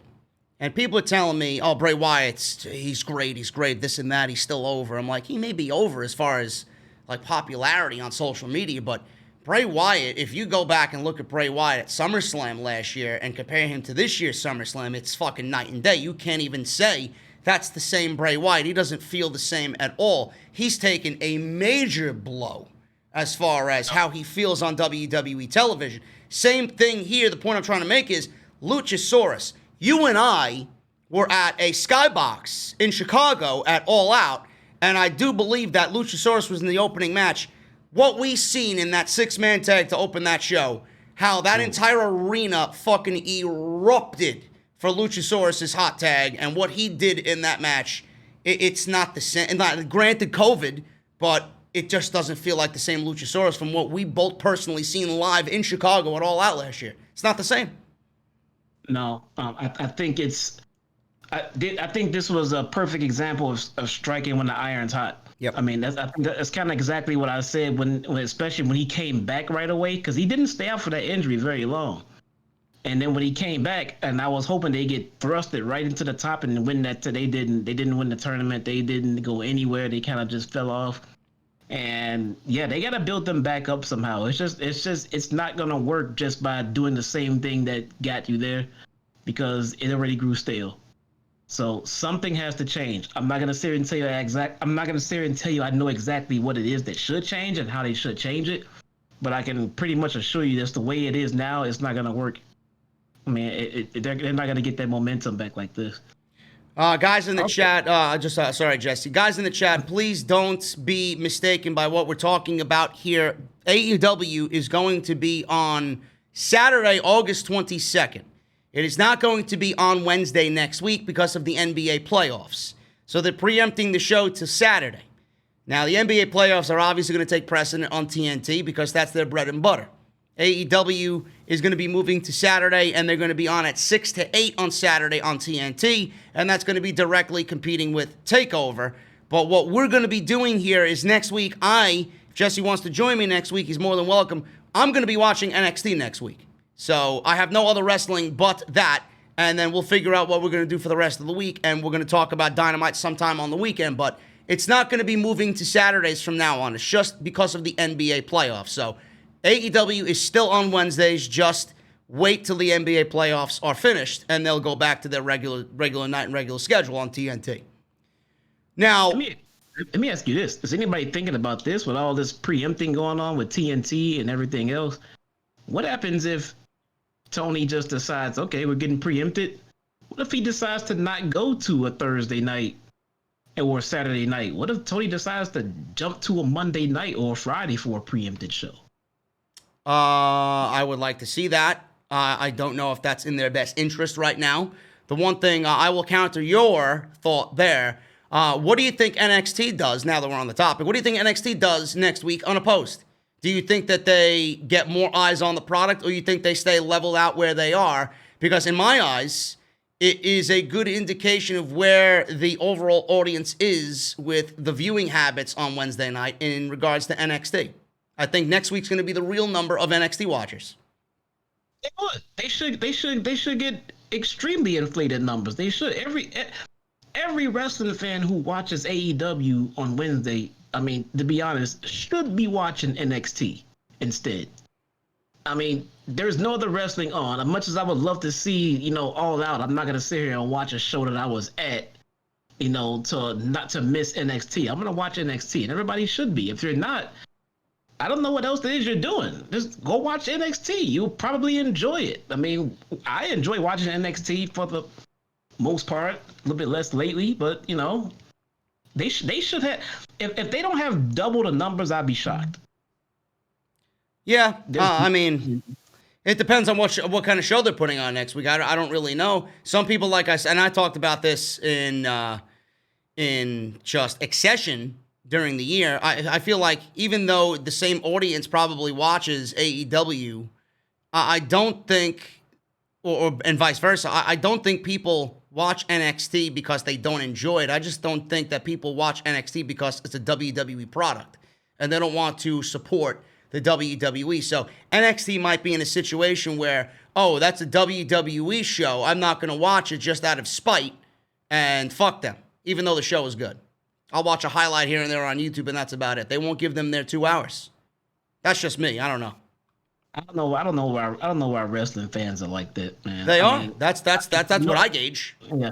Yeah, I know they are. I mean, I don't know why they are. I mean, we should want other companies to succeed. Nobody should want another company to fail. And if you like it, look, if my favorite show right now is Dynamite, if there was no Dynamite on a Wednesday and there was no other live wrestling show on except one other show, I'm going to watch that show, whether it's NXT, whether it's Raw, it could be New Japan. But I'm not going to sit around and not watch wrestling because my favorite that's like Monday Night Football comes on, and since your favorite football team isn't on, you're just not going to watch Monday Night Football. It just doesn't exist because your home team or whoever your favorite team isn't on. Everybody watches Monday Night Football. If you're a football fan, you watch your favorite team when they play, and you watch the televised games, which is usually a Monday Night Football game for you. Yeah. Yeah, but the thing is, I get what you're saying, but if New Japan was on, I might watch New Japan. Let me use a better example. If Impact is on a random night on Wednesday, and it's the same situation, I'm not going to go watch Impact. Even though I love pro wrestling, I'm not going to watch Impact. If Impact was on more television sets, you probably would. Because, I mean, yeah, I'm like you. I'm not going to go search for the Sci-Fi or, like, the home network channel to go find. Or a better example is, everybody knows I'm a Braves fan. I don't watch any other baseball but Braves baseball. I cannot watch. If the Marlins and the Phillies were playing, I can't watch that. I just can't. I can't sit down and watch it. See, if it was a high profile game, if the Marlins and the Phillies are trying to get first place, or if it's an evening, like, prime time game, I'd watch it. But yeah, no, I'm not gonna just watch a random Sunday afternoon game and it's the Phillies. No. But yeah, during the playoffs, Game 7, I'm not gonna watch it. It's not my favorite team. That sounds like a good game. I'm gonna watch that. Yeah. Yeah, well, wrestling fans, I really don't. The hatred in wrestling fans and the fanboyism in wrestling fans is just anything. It's unlike anything I've ever seen before. And So I've been saying, like, and granted, NXT is not the same NXT that we were watching 2-3 years ago at the height of NXT. It's fallen off a little bit, clearly so if you guys watch. But I don't understand why you wouldn't watch, because some of the greatest talent that the wrestling world has seen is in NXT. Adam Cole, Keith Lee, Tommaso Ciampa, Johnny Gargano. They got some new superstars. The best thing about that is watching new superstars like a Dexter Lumis come up, watch a Karrion Kross come up in NXT. I like watching that type of thing. So some people don't, and they won't watch it no matter if it's good or not, because it's a Vince McMahon product, and fuck Vince McMahon. And I get it. I really do. I really understand those people, but, the majority of them are very weird and bizarre individuals. But moving on from that, and the preemptiveness of NXT and AEW next week. NXT is going to be by itself. Tag Team Championships went to Kenny Omega and Adam Hangman Page. We got Marco Stunt trying to get in the ring and attack Omega. Omega slapped the shit out of him on the ring apron. And obviously that is a follow-up to Omega kind of snapping on Marco Stunt in that big tag team match that we seen a couple of weeks ago. And we got Omega doing that. Jungle Boy and Omega began the match. Jungle Boy got worked over through a commercial. Omega hit Stunt with a Snapdragon suplex on the floor, because why the fuck not? Jungle Boy tried a tope, but Omega caught him and hit him with a Snapdragon on the floor. Luchasaurus got a hot tag. Eventually, he got in some of his kicks. Omega cut him off with a V-trigger. Page tried for a buckshot lariat, but Luchasaurus blocked it. Luchasaurus press slam Stunt out of the ring onto Omega. Luchasaurus and Jungle Boy then worked on Page, double team. Omega hit a tope con hero on Jungle Boy. Page hit a powerbomb with a stack on Jungle Boy for a 2 count. And then Omega and Page hit the last call, and Omega covered Jungle Boy for the pin. And that was it. That was it.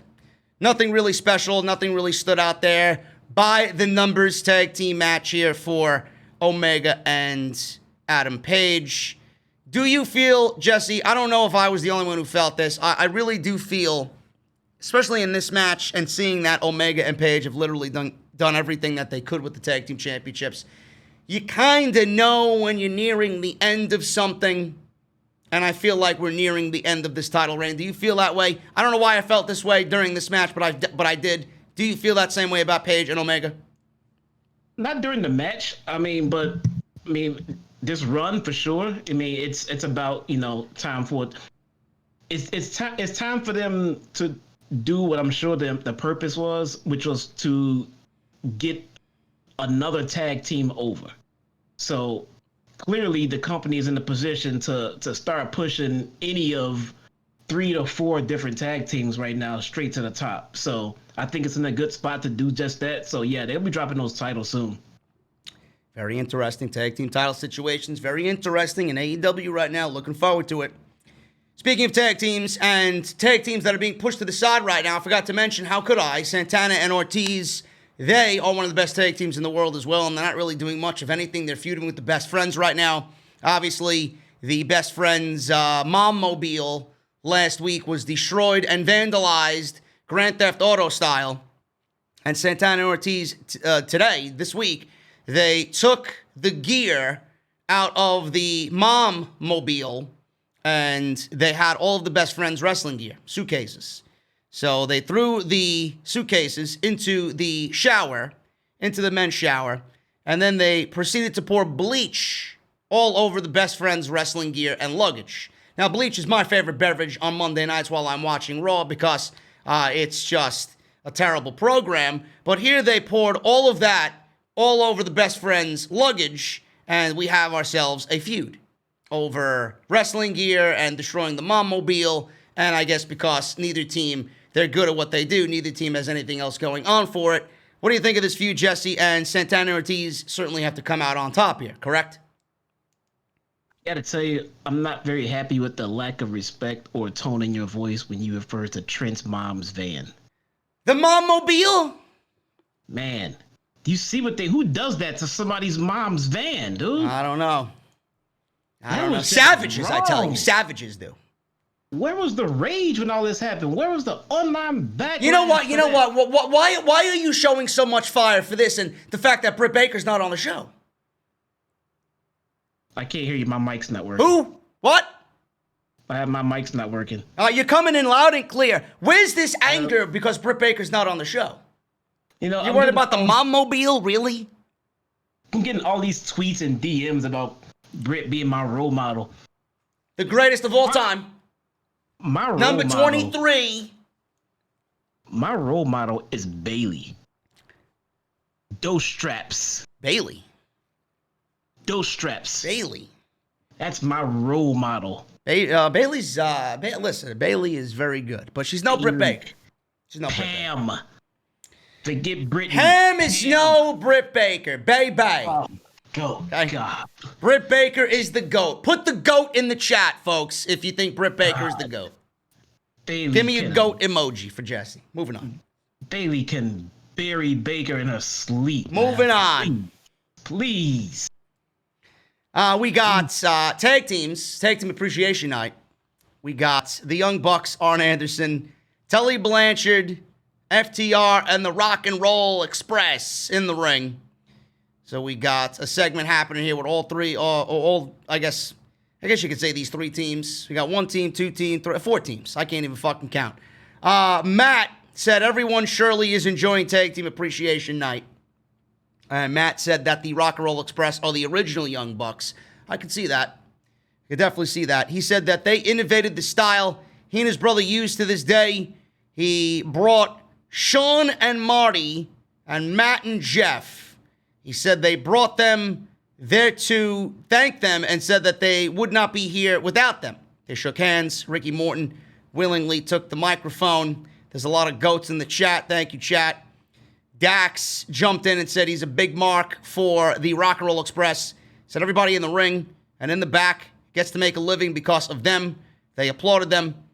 He said that he had time, or the time of his life, for 7.5 years because of the Rock and Roll Express. He has a beautiful wife and a perfect daughter, and he gets to give them the life that they deserve and that he never had because of legends like them. For that, I am indebted to you forever. So Morton said he never misses AEW. You figured Morton would be pro AEW. He doesn't watch NXT is what he's saying here, folks. He never misses AEW. He said he hasn't seen so much chemistry in a match that FTR put together since Tully and Arn. Thus, here they are. He turned to the Bucks and credited them for bringing tag team wrestling back. He said they're the top of their generation in the world. Arn then spoke. He told Tully he hasn't been around in a while and he's getting caught up. Arn says he's not a guy to blow smoke because it leaves a bad taste in his mouth. He then said the Bucks have taken tag team wrestling to the next level and made it entirely different. My hat's off to you, gentlemen. He said it'll ruffle some feathers, but he said it before. FTR, the best tag team in the world today. To everybody but Vince McMahon, apparently. Ricky began to talk again. Tully yanked the mic out of his hands, and he said, you don't want to start something you can't finish today. Tully said, Tom Brady is the best quarterback of all time because he has championship rings. So, heel turn. Yep, fuck Tom Brady. He said FTR and the Bucks talk about being the baddest and the best, and neither of them are champions. So let's pat ourselves on the back and tell everybody how great we are in the mirror. He looked at Arn and he said, listen, I had an issue with you since last Labor Day when you jumped in on my guy's match with Cody Rhodes, Sean Spears. He poked at his chest and said, what is this patch on your polo shirt? Pointing to the Nightmare logo on Arn's polo shirt. So he made a big deal about that. Sean Spears then walked out, and he walked slowly to the ring. Arn Anderson turned and seen him. He says, listen, I know what's going on here. I'm going to excuse myself from this situation. So we got a big brawl here. We got Arn leaving, and then Ricky punched Tully. The Bucks and FTR separated them quickly. Dax went down faking an injury, selling his right knee, and Spears entered the ring. Dax took off his brace, checked the knee, and then it was a troll job. They stood up and attacked the Rock and Roll Express from behind. Dax's knee was suddenly all better. Like I said, he played possum. They delivered a fucking, I don't know, what is it, a avalanche pile driver on Ricky Morton or a stuffed pile driver on Ricky Morton. He sold the living shit out of this pile driver, laid there dead, and FTR then embraced at ringside. Omega and Page ran out to make the save and made sure that they don't go after Ricky again. This was really good stuff here. Where do you think this leads, Jesse? Like I said, we talked about this briefly before. I don't want to repeat ourselves here. This looks like FTR and the Bucks, possibly, but you say the Bucks and Page and Omega at All Out. So what happened after the beginning of the show to where we are now? Is your opinion after this segment the same for the All Out Tag Team title match? Yeah, it could still be the Bucks, and the thing about it is now we have legit heels out of FTR. I don't know if everybody remembers, but for the first few weeks of them being here, we kept saying we still don't know if they're heels or faces. We still don't know if they're heels or faces. Yep. Tonight, I think they pretty much said, yeah, we're heel. Man, let me tell you something. I knew the Rock and Rollers. I knew these guys were done for when I saw them in that damn ring. The last time we saw them in the ring, man, they ended up, through a table or through a platform or something. Those guys were dead. So I knew somebody's going to kill them. I just didn't know who. So now FTR did it. So that's what I like about these guys. They have no problem taking a bump to put the next team over. You know, they're not out there and going to win the championships and go on to Saudi Arabia to defend them and everything else, you know? Yeah. So... Yeah, if they were on SmackDown, they'd be fucking tag team champions over there. Ricky and fucking Robert Gibson. Jesus Christ. I wanted to say something. It slipped my mind about this segment. It'll come to me. I was thinking about something and I just completely went blank right now in regards to this. But yeah, I mean, well, like I said, the way it started off, just meh. And it fell a little flat. It was just a lot of, like, you know, them blowing smoke up each other's asses and everything. And then when it kind of ended, I was like, okay, if this just ends like that, I'm just going to shit all over this, man. And then we saw the old guys get beat up. Like, there we go. That's how it's supposed to end. Okay. Good. Well, is this a situation where Arn and Tully are in cahoots here and they're just kind of playing everybody with the possible Four Horsemen faction? Because Arn excused himself rather quickly, and Nobody really made a big deal about it, but that gave FTR the opportunity to go and attack the Rock and Roll Express. Is this another one of those lightly planted seeds there for the new Four Horsemen? Good point. I don't know. Where do they go with this? If they do another Horseman stable, how do they do it with Arn and Tully at odds with each other? How do they come together with? So is Arn in or is Tully in? And what's their involvement against the Horsemen once they form the faction itself, the one that's not in? I have no idea. I don't know. I don't know if Sean Spears is going to be a part of it. He showed face tonight. Cody's been showing heel tendencies. He's been doing this. He's been doing the 4. I don't know what's going on with that. Page, he's another case because of his relationship with the guys in FTR. Again, I don't know. But now it's coming back to me, and I wanted your opinion on this because I talked about it on Off the Script Extra today. FTR, Roman Reigns went to bat for these guys before they got released. And one of the things that they wanted was a real solid run with Randy Orton in their faction that they had, that mini little faction that they had going on, FTRKO on Monday Night Raw. Roman Reigns went to bat for them. The Usos went to bat for them. The New Day went to bat for them. Bray Wyatt went to bat for them. And everybody wanted to work with that faction, including Roman Reigns and the Usos. And Vince did not okay it, and he actually told the big dog no, and that was the straw that broke the camel's back for FTR, saying, you know what, we're not going to resign, we're out. So what'd you think about that? That Vince did not like these guys to a point where he even told his number one guy, no, I don't want to hear about it. You're not working with them because I said so. What do you think about that?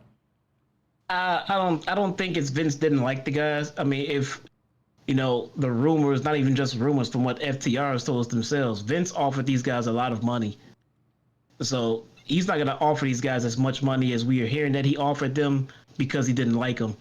If Roman wanted this feud and everybody else involved wanted this feud and Vince said no, it's because these guys didn't sign yet. And he didn't want to invest that much of a storyline into his top talent with 2 guys who he believed were not going to stay.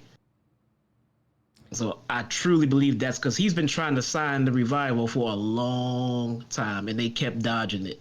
So he knew they were trying to leave. So why would he put them in a program with Roman Reigns and the Usos and then they leave? Yeah, I could see that. Yeah. I don't know. I just have a feeling, you know, the situation with Vince McMahon is he's never really liked guys that have a real southern feel to them, and the Revival have that old school southern feel to them, and he looks down on that for some reason. I just, you know, I get what you're saying. I just feel like Vince really did not get them, and he didn't want to put them in a position with Randy Orton, which is one of his guys, and then put them in a situation with Roman Reigns. But I do think the way you worded it is the way it really ended up being. Like, you know, you've given me all this headache. You know, if you're dedicated to us and you really want to stay with us, then maybe I could do that for you. But, you know, I'm not going to reward you guys with something like this. And you've given us this back and forth. You know, are you here? Do you want to be with the WWE? Do you want to go? So, yeah, I totally get it. But at the same time, I don't think Vince got them either. Well, I don't know if he got them or not, but he knows what's hot and what's not because, again, he tried like hell to sign these guys. So if he didn't get them and don't like them and didn't want them to be in the then why is he trying to offer them all of this money? Just because they wanted to go to AEW? If he didn't like them or thought they were no good or didn't want them at all, then he would just let them go. Yeah. But he saw the value in them. He wanted to keep them there, but maybe he, just like he did with Anderson and Gallows when they signed, you know, they were promised to get their faction with AJ and get everything they wanted creatively, and they got their faction with AJ for about 15 minutes and they kind of just fizzled away. Probably the same thing here. You know, if they would have signed, then yeah, we'll give you rated, you know, FTRKO, we'll give you Roman, we'll give you the titles, but you just got to sign. Yeah. These guys, they didn't want to sign. And I'm glad they didn't.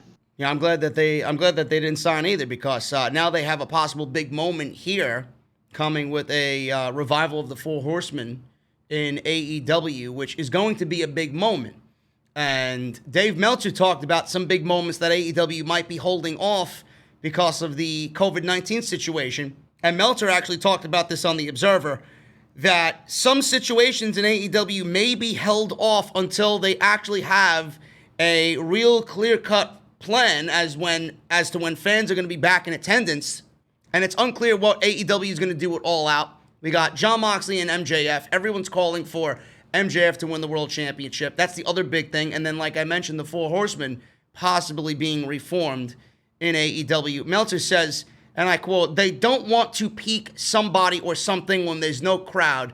Kind of like what happened with Drew McIntyre.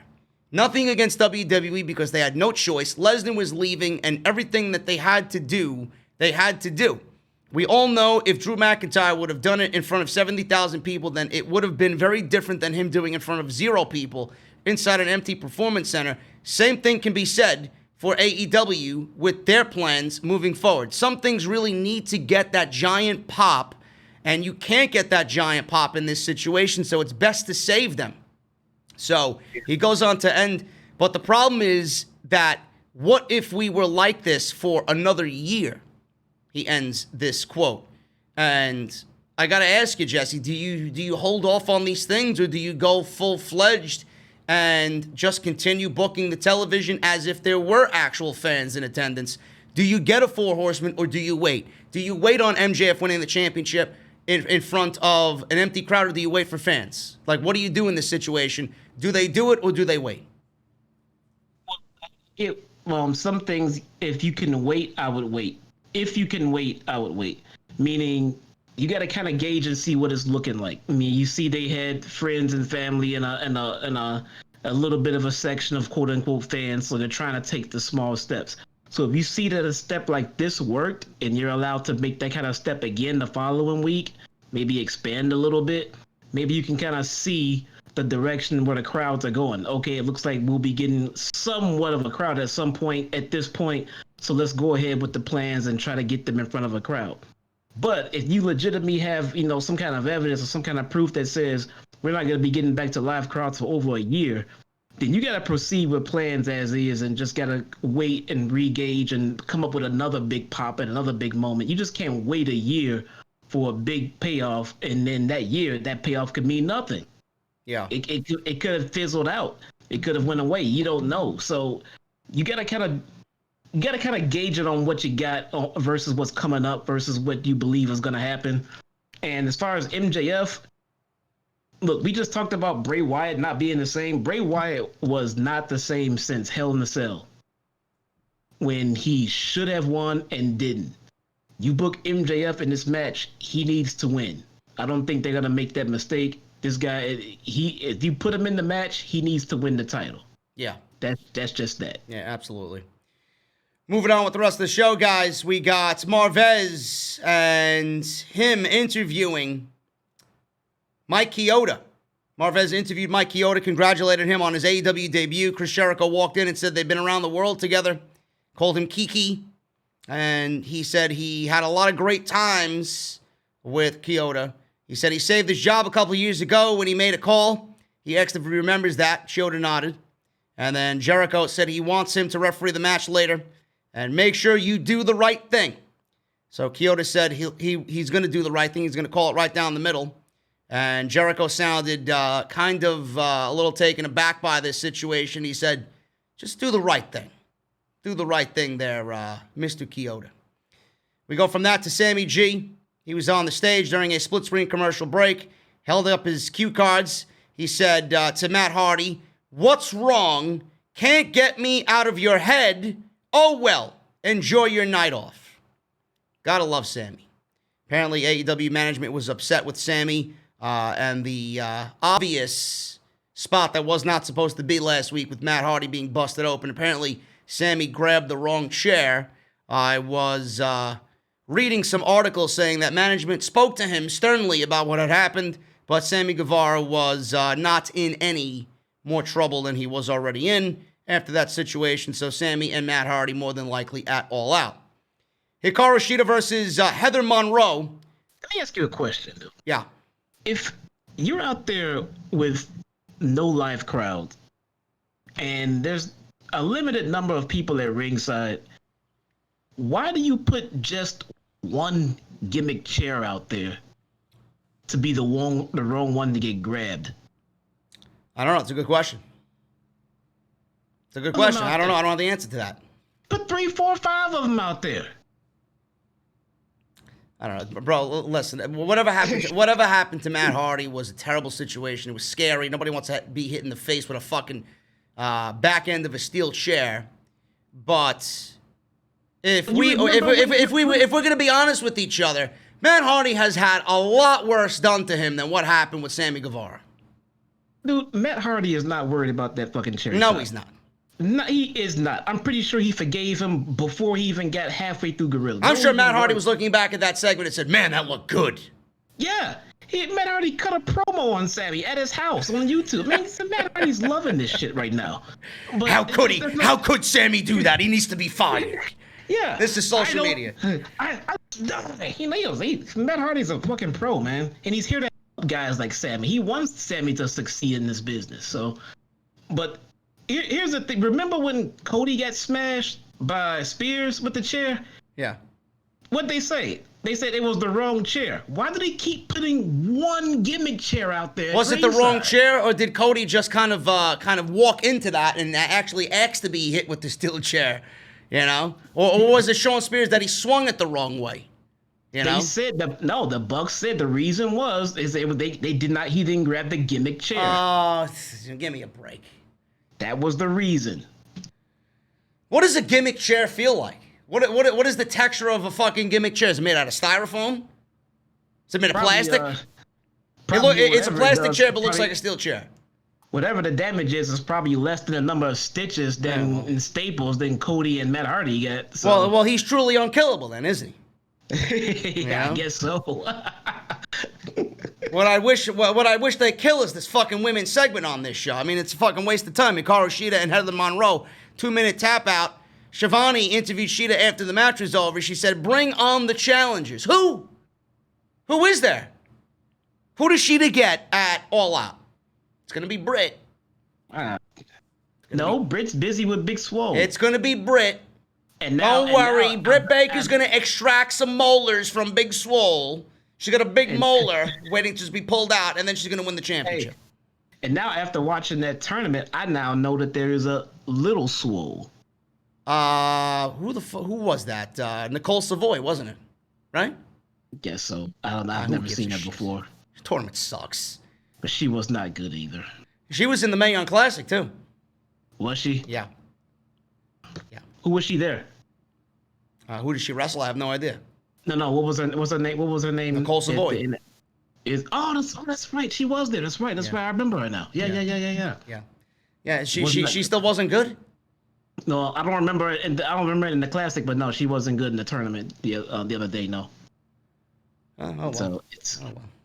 It's women's wrestling at the end of the day, folks. You ain't watching AEW for women's wrestling. Okay, move on. No, you're not. Chris Jericho versus Orange Cassidy. This is the $7,000 payment owed for the orange juice being spilled on Jericho's jacket. This was, I was a little late. The way I watch TV here, normally you tell me that I'm ahead of you. I'm actually a couple of minutes behind what you're texting me, so I don't know when this match started tonight. I think it started with maybe 13 minutes on the clock from where I was. But Jericho brought Floyd the Bat into the ring. He was alone. There was nobody else out there. No inner circle at all. He showed up by himself.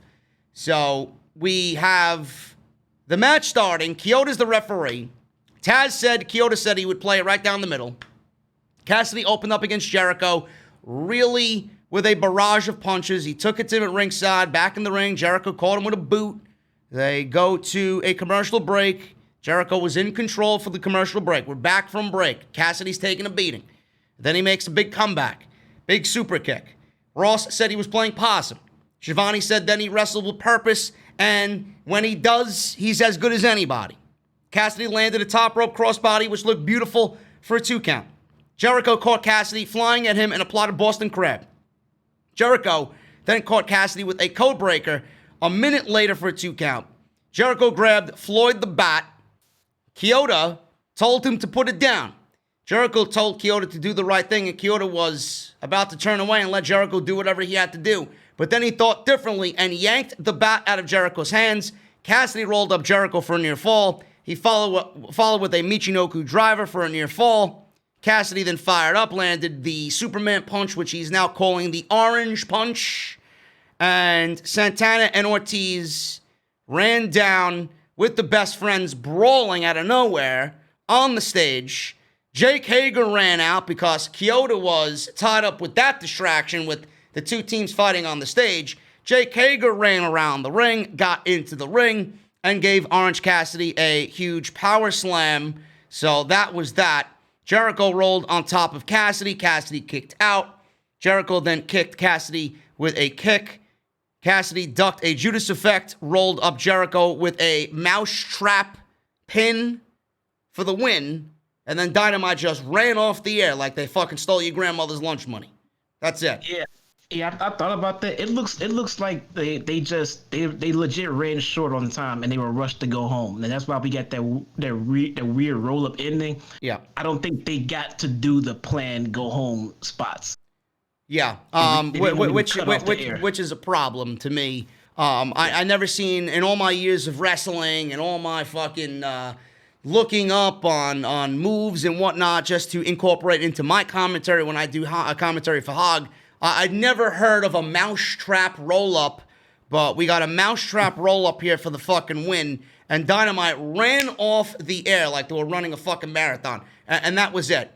I don't like when they do this because the show was running fine, and I do think AEW has a tendency to overload the show when a segment here or a segment there should not really be in the show, and a match like this that's been built up, especially coming out of that debate last week, where you made a big deal about it, and you're live on TNT, and you're giving them no time to go to the planned finish, and it looks silly going off the air now with this match. Now, what do? A mousetrap finish. Jericho will probably come out next week, claim that he was robbed, and blah, blah, blah, yada, yada, yada. They get the third match at All Out, and that's it.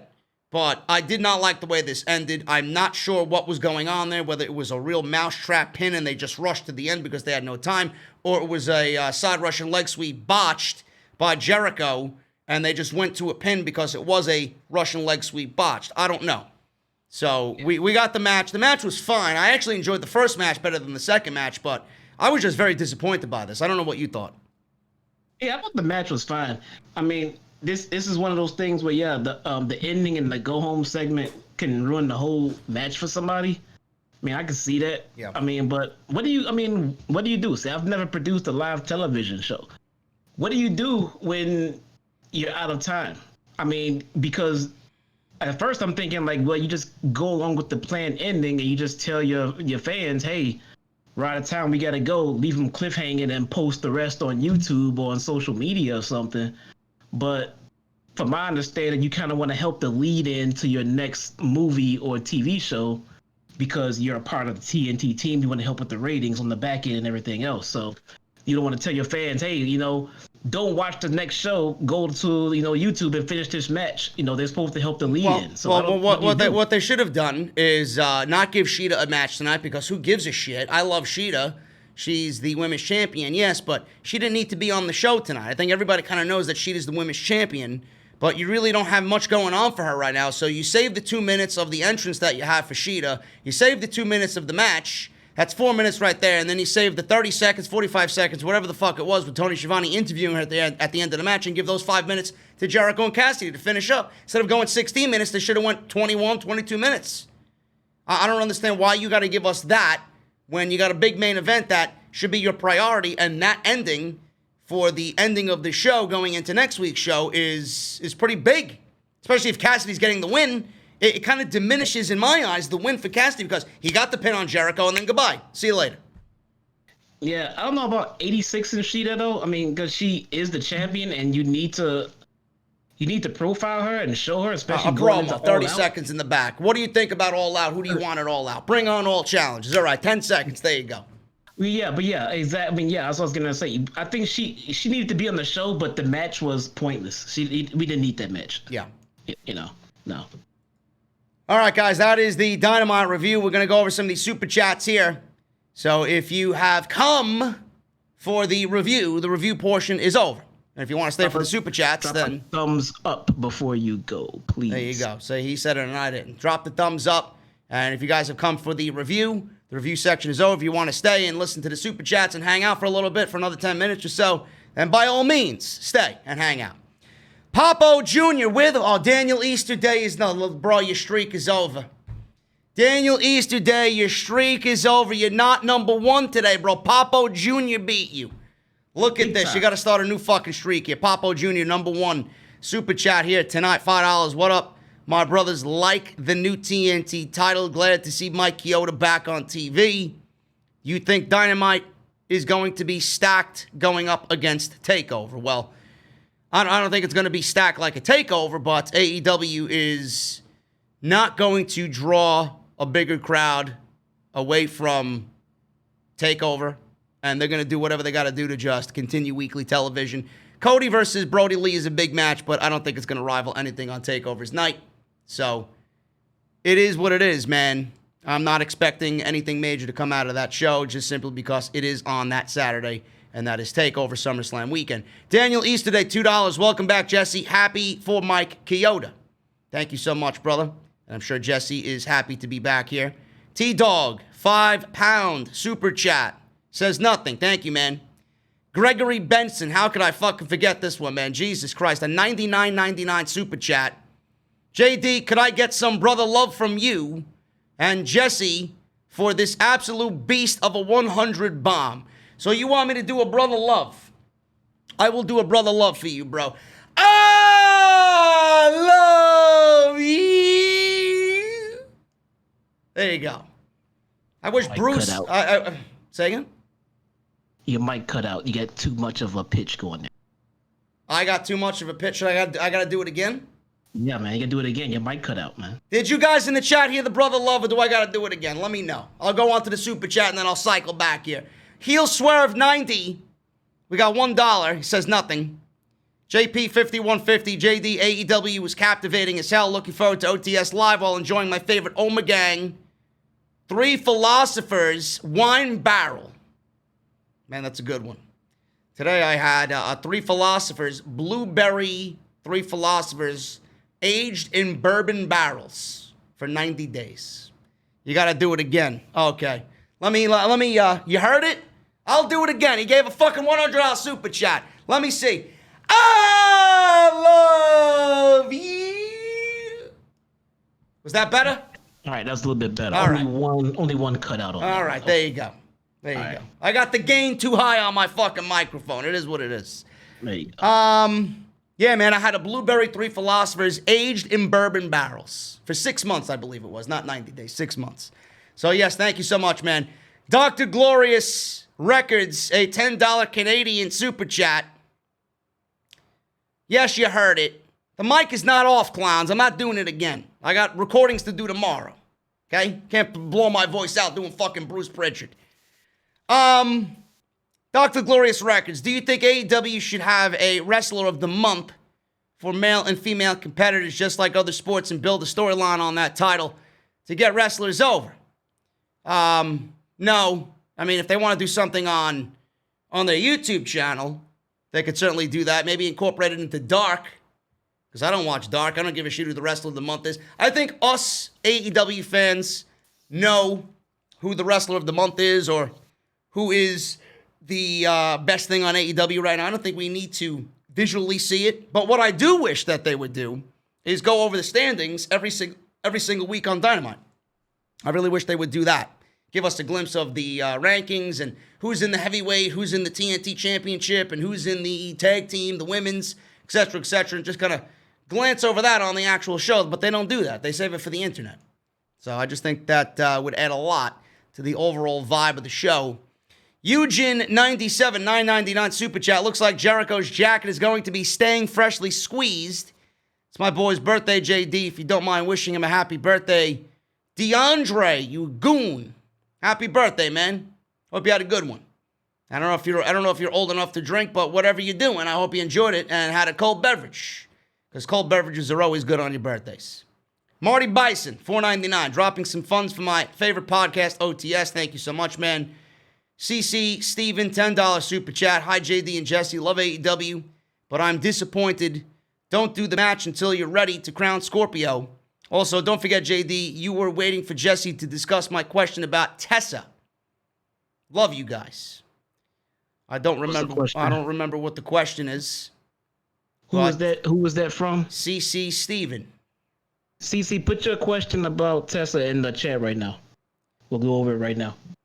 There you go. I don't know what's going on with Tessa, but apparently WWE is desperate to sign Tessa Blanchard, or there are people in WWE coming to Vince McMahon, desperate for him to sign Tessa Blanchard. I don't know if that is necessarily true, but I don't know. Where else is she going to end up? She's probably going to the E, so not really a surprise, but CC, leave it in the chat, please, so Jesse can see it. Daniel Bravo, $4.99. Hey, JD and Jesse are here to slay this review. Well, I hope we did. A little technical difficulties in the beginning because I'm a fool, and I had the Monday Night Raw shit still lined up on the podcast. A little oversight, but we'll get through it. Dylan's Wrestling Stuff, $5. I got one thing. MJF should be the next AEW champion. Moxley is feeling a little stale as of late. I don't think he's necessarily feeling stale. I just think MJF and his time is now, and sometimes you just know when the end of the road is here. And that's exactly what it is for Moxley and MJF going into the one-year anniversary. There's nobody better for that championship. So Gregory, or Dylan, thank you, rather, for that $5 donation. Gregory Benson, would you guys even call Monday Night Raw an actual wrestling show right now? I know I wouldn't. Jesse, what do you call Monday Night Raw?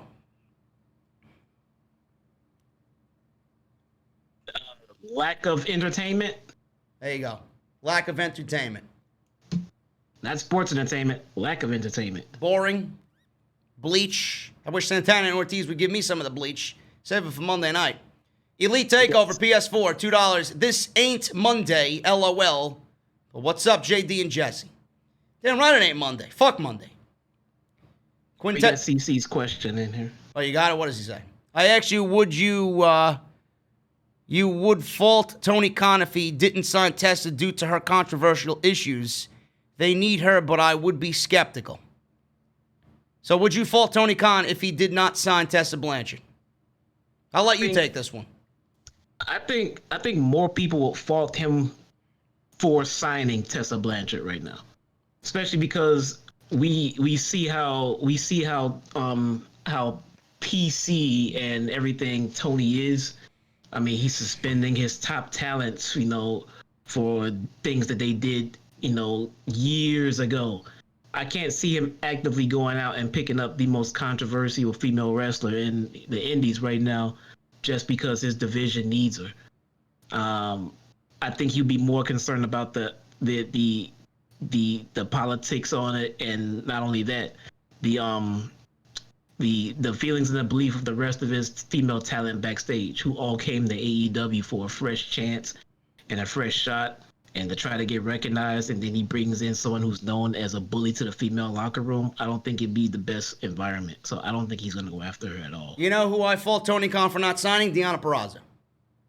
Yeah, that's who I fault him for not signing. That's a big... And I think, from what I read, she's actually working on a pay-per-appearance contract. So she's their women's champion, but I don't know how long she's going to be there. Maybe she's there for a cup of coffee and then is going to go to AEW. I don't know. But I would have been all over that as soon as she was done with her NXT obligations. But that's just me. He thought differently. But we'll see what happens. Maybe she does end up in AEW anyway. We got, let's see, Quintendo, $4.99. Great show by AEW. Nice to have the IWC Tag Team Champions back on the show. Here's another $5 towards the OTS channel. I support y'all. Thank you so much, man. You're here every time. I appreciate you. Jacob Donnelly, $10. Even though it was Tag Team Appreciation Night, I thought Cody versus Scorpio Sky was the best match. I really love how prestigious Cody has made the TNT title feel. Well, Cody is very old school, so you knew that he was going to do right by that title, and I still love everybody when he beat Lance Archer. Oh, how could they do this? It's a terrible creative decision. Lance Archer's fine. I forgot. I actually didn't even take notes. He was on the show. He beat up some two fucking clowns in the locker room, and then asked Jake if they know what. I think we know. Everybody dies when Lance Archer's there. But it was just one. What are you talking about? What? One guy. No, there was two guys. There was one guy laying on the. There was one guy laying on the floor, and then he threw somebody into a trash pail. What the hell did that guy do? I don't know. The other guy walked into the shot. He needed his ass kicked. But what the other guy do? I don't know. Well, he didn't get thrown into a trash. He got thrown into the trash pail, not in the trash pail, but he got thrown against the wall. And there was another guy laying on the ground, but he was beaten up off camera, I believe. And then he ripped Jake's shirt off, and on Jake's back it said "Everybody dies" in black marker. Jake was like, "Well, this is a $200 dress shirt." Come on, bro, really? Awesome. Jake's cutting a promo, and this guy's just beating the crap out of somebody in the back. Yeah. But everybody was like, "Oh, that's a terrible creative decision." Really? I want to see where are those people now? Nobody. Quiet. Yeah. Lance Archer's fine. Don't worry about it. Aubrey James, $4.99. Just want to say hi. Hi, Aubrey James. Thank you so much. Willie Frederick. He's got 2 donations here. One for $2 and then one for $10. And he says, "Jesse, where was your role model tonight?" My role model resides in Orlando, California. That's a good question. Florida, California. It's a good question. Maybe we should ask Bebe. Maybe Bebe's on Twitch. I don't know. Baylay. I have one role model, people. That's Britt Baker. Bad Bonzo, 98, $10. Hey, GD, thanks for the tell about Twitch. Loving your gaming. For AEW, every time I see Kenny, I just picture it CM Punk one-on-one. Yeah, I'd like to see it, but it's never going to happen. Listen, when AEW comes out with their video game, bro, you can create CM Punk in the community section and do the match on AEW's video game. That's probably the most you'll see out of that. But yeah, I would love to see that myself. Edgar Estrada, $10 super chat. What's up, JD, my King Goon? Jesse is Prince Goon. Sup, Mohammed? I don't know who Mohammed is, but apparently he says, "Wish I could listen, but need to watch Dynamite first. OTS number 1. Jesse has to wear the Britt Baker t-shirt when she wins the title." Well, let's see if she wins the title first, and then maybe we'll get him a t-shirt. How do you like that? Here's how bad the AEW women's division is right now. Britt Baker really is at the top. That's it. That's how bad it is. Oh, that's all you have to say? She's at the top, and that's how bad it is? Yeah, that's how bad it is. Bro, she listen, is probably the best they have right now. Listen, if you don't stop talking this disrespectful way about Britt Baker, I'm gonna have to send you to get your fucking wisdom teeth taken out when you don't even need your wisdom teeth taken out. I'll make an appointment for you. Yo, Dr. Britt, what's going on? I got my boy Jesse. He needs his teeth pulled out. What's the issue? He's got his wisdom teeth, but they're not in yet. Or he got one in, but the rest didn't come in. It's fine, but he needs it removed because he's talking this shit about you. You know, I hate you so much. You know how bad the division is right now? I don't think there's one talent they can go out there and sign at all to help fix it. I saw some people talking about Tenille Dashwood. They can pick up Tenille Dashwood. That'd be an awesome pickup.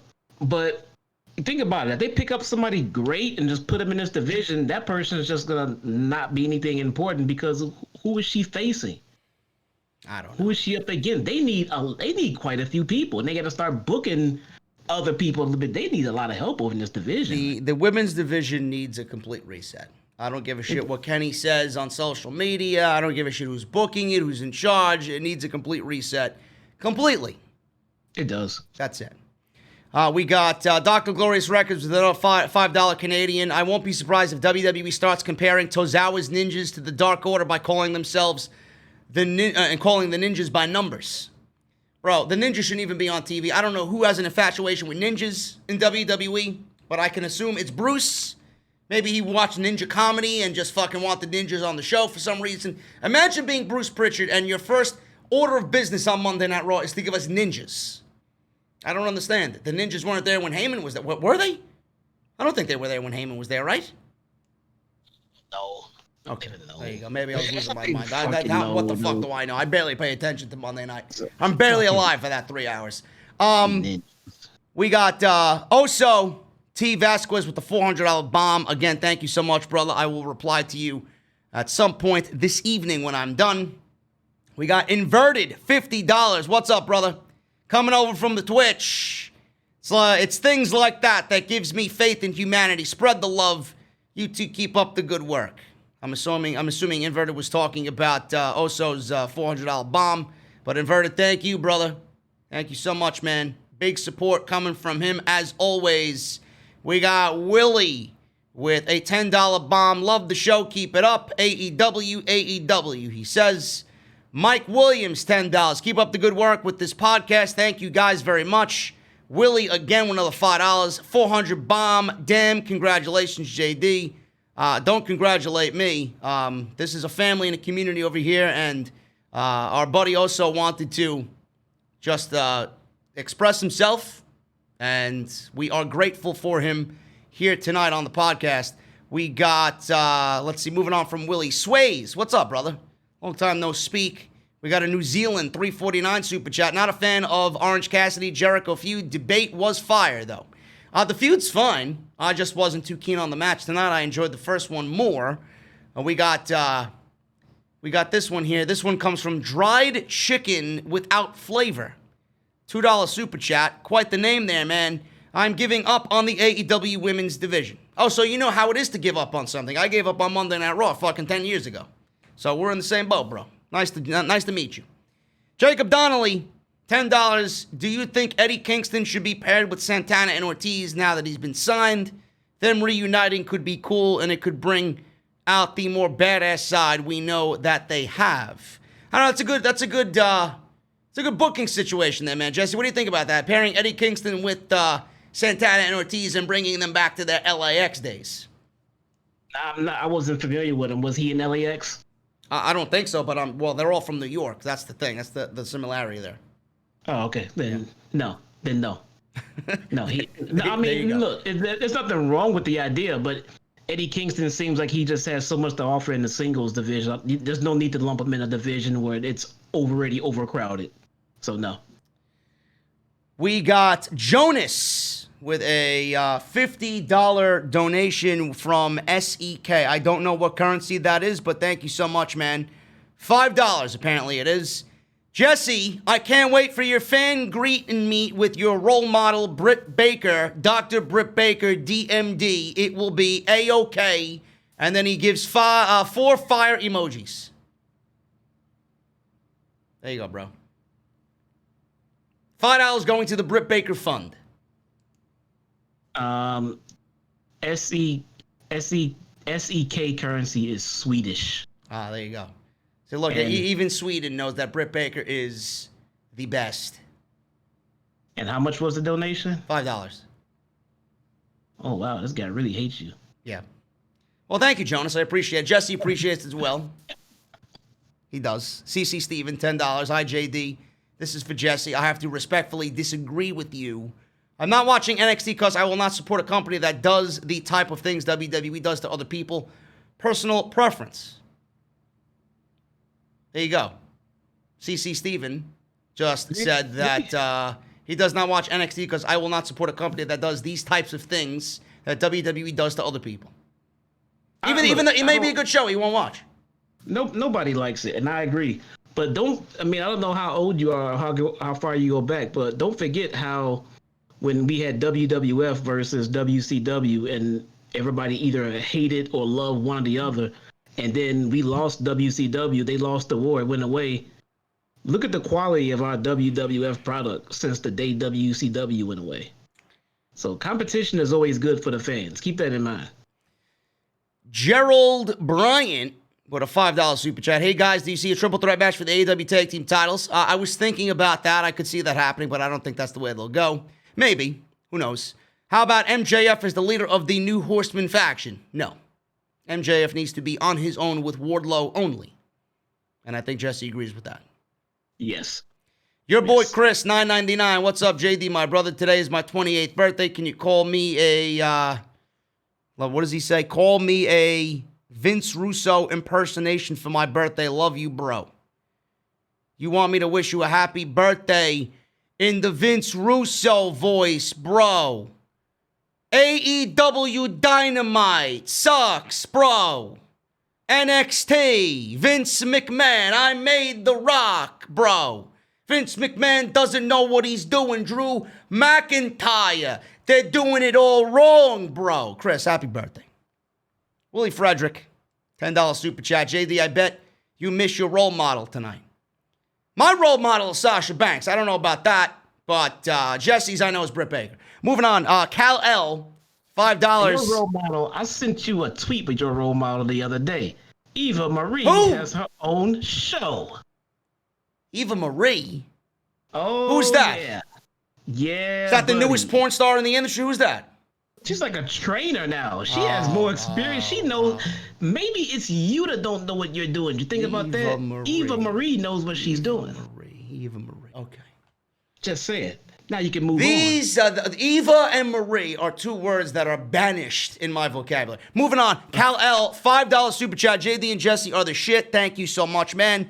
Prodigy RKO, $5 super chat. JD and Jesse, what's up, guys? How's House of Glory going, JD? Any updates on when you guys are returning? Any thoughts on what the future holds for House of Glory? I don't know anything, and I keep up to date on what's going on. We are laying low right now, and all I can say is that we are planning. There are things in motion. Shows are being thought out. We're not going to be one of these fucking companies that puts on these hardcore shows outside because it's the thing to do. And, you know, House of Glory always does things because they want to make memories. That's the thing. They want it to mean something. We don't do something because everybody else is doing it. That's not the way to get ahead, folks. When House of Glory comes back, you will know. And WWE right now is at their weakest. I'm not saying that House of Glory is going to overtake WWE anytime soon, but when WWE is at its weakest and people are looking for pro wrestling to watch that matters and means something, House of Glory will be there. That's all I will say. T.O. Hey, yes. Hey, how's it going over there with Mr. Percy Miller? I think I saw him on the news somewhere recently, too. I have no idea. I haven't heard anything in regards to what he's doing. Not like they would tell me anyway, but it is what it is. The financial part of it. But the creative part, I kind of have a gist of what's going on. But that part, I have no idea. T.O., $5. Just want to say hello from Brazil, a place where PW doesn't even exist. Pro wrestling, I'm assuming he means. I think Cardona is going to end up on a heel tag team with Spears. Your thoughts? I don't know why you thought that. Maybe it's Cardona versus Cody at All Out. I don't know. What do you think, Jesse? Cardona and Spears as a tag team. Possible? Nah, they get Cardona wrapped in with Cody somehow. See, look how we don't know what the hell's going on with Cody. We're talking about how we see the heel tendencies in him, but it was just like, last week we were talking about Cardona turning on Cody and them having that feud with those two. Yeah. We don't know. Yeah, we don't know. I like it that way. I like it. Yeah. Brassman, $2.99. Hit the thumbs up to show support for JD and Jesse. I absolutely agree. We had over 1,000, almost 1,100 people in here, man. Let's get that thumbs up to 1,000. So thank you guys so very much. We are maybe 350 away, so let's do it. 400 away. Willie Mack. Not the Impact Willie Mack. Willie Frederick. What a $5 super. You see where my fucking mind's at right now. Willie Frederick, $5 super chat. He says, and finally, before we get the hell out of here, I love you guys. Thank you so much, man. Appreciate you. And I love you guys as well. We absolutely killed it tonight with the super chats. We killed it with the stream. You guys are great, and we will be back next week. Jesse, what are you doing next week? You want to talk NXT? Yeah, man, I'm down. Let's do it, man. All right, Salrex, get on that layout, bro. We need a dual layout. So get on that, and I will see you guys next week. Any parting words before we get the hell out of here, man? Nah. Thanks again for everybody's support. As you can see, I got my princess puppy's leash hanging up behind me. Until I get everything decorated in my office, I'm going to leave that up there for a little while. There you go. Appreciate you guys. And again, man, I will see you guys next week. I will see you probably tomorrow with NXT Live. I got to watch NXT at some point tomorrow morning, so I might be live by myself to talk NXT. Apparently, we have a mystery individual in the triple threat. Who is he? I don't know. Actually, I do know, but I'm not telling Jesse because he's going to kill me if I spoil it for him. No, some a-holes already spoiled it in the chat for Well, me. there you go. Then I will see you guys on the other side, and I'll go dream myself an NXT North American Championship situation, and I will see you guys next week, tomorrow with NXT as well. Thank you guys again, and take care.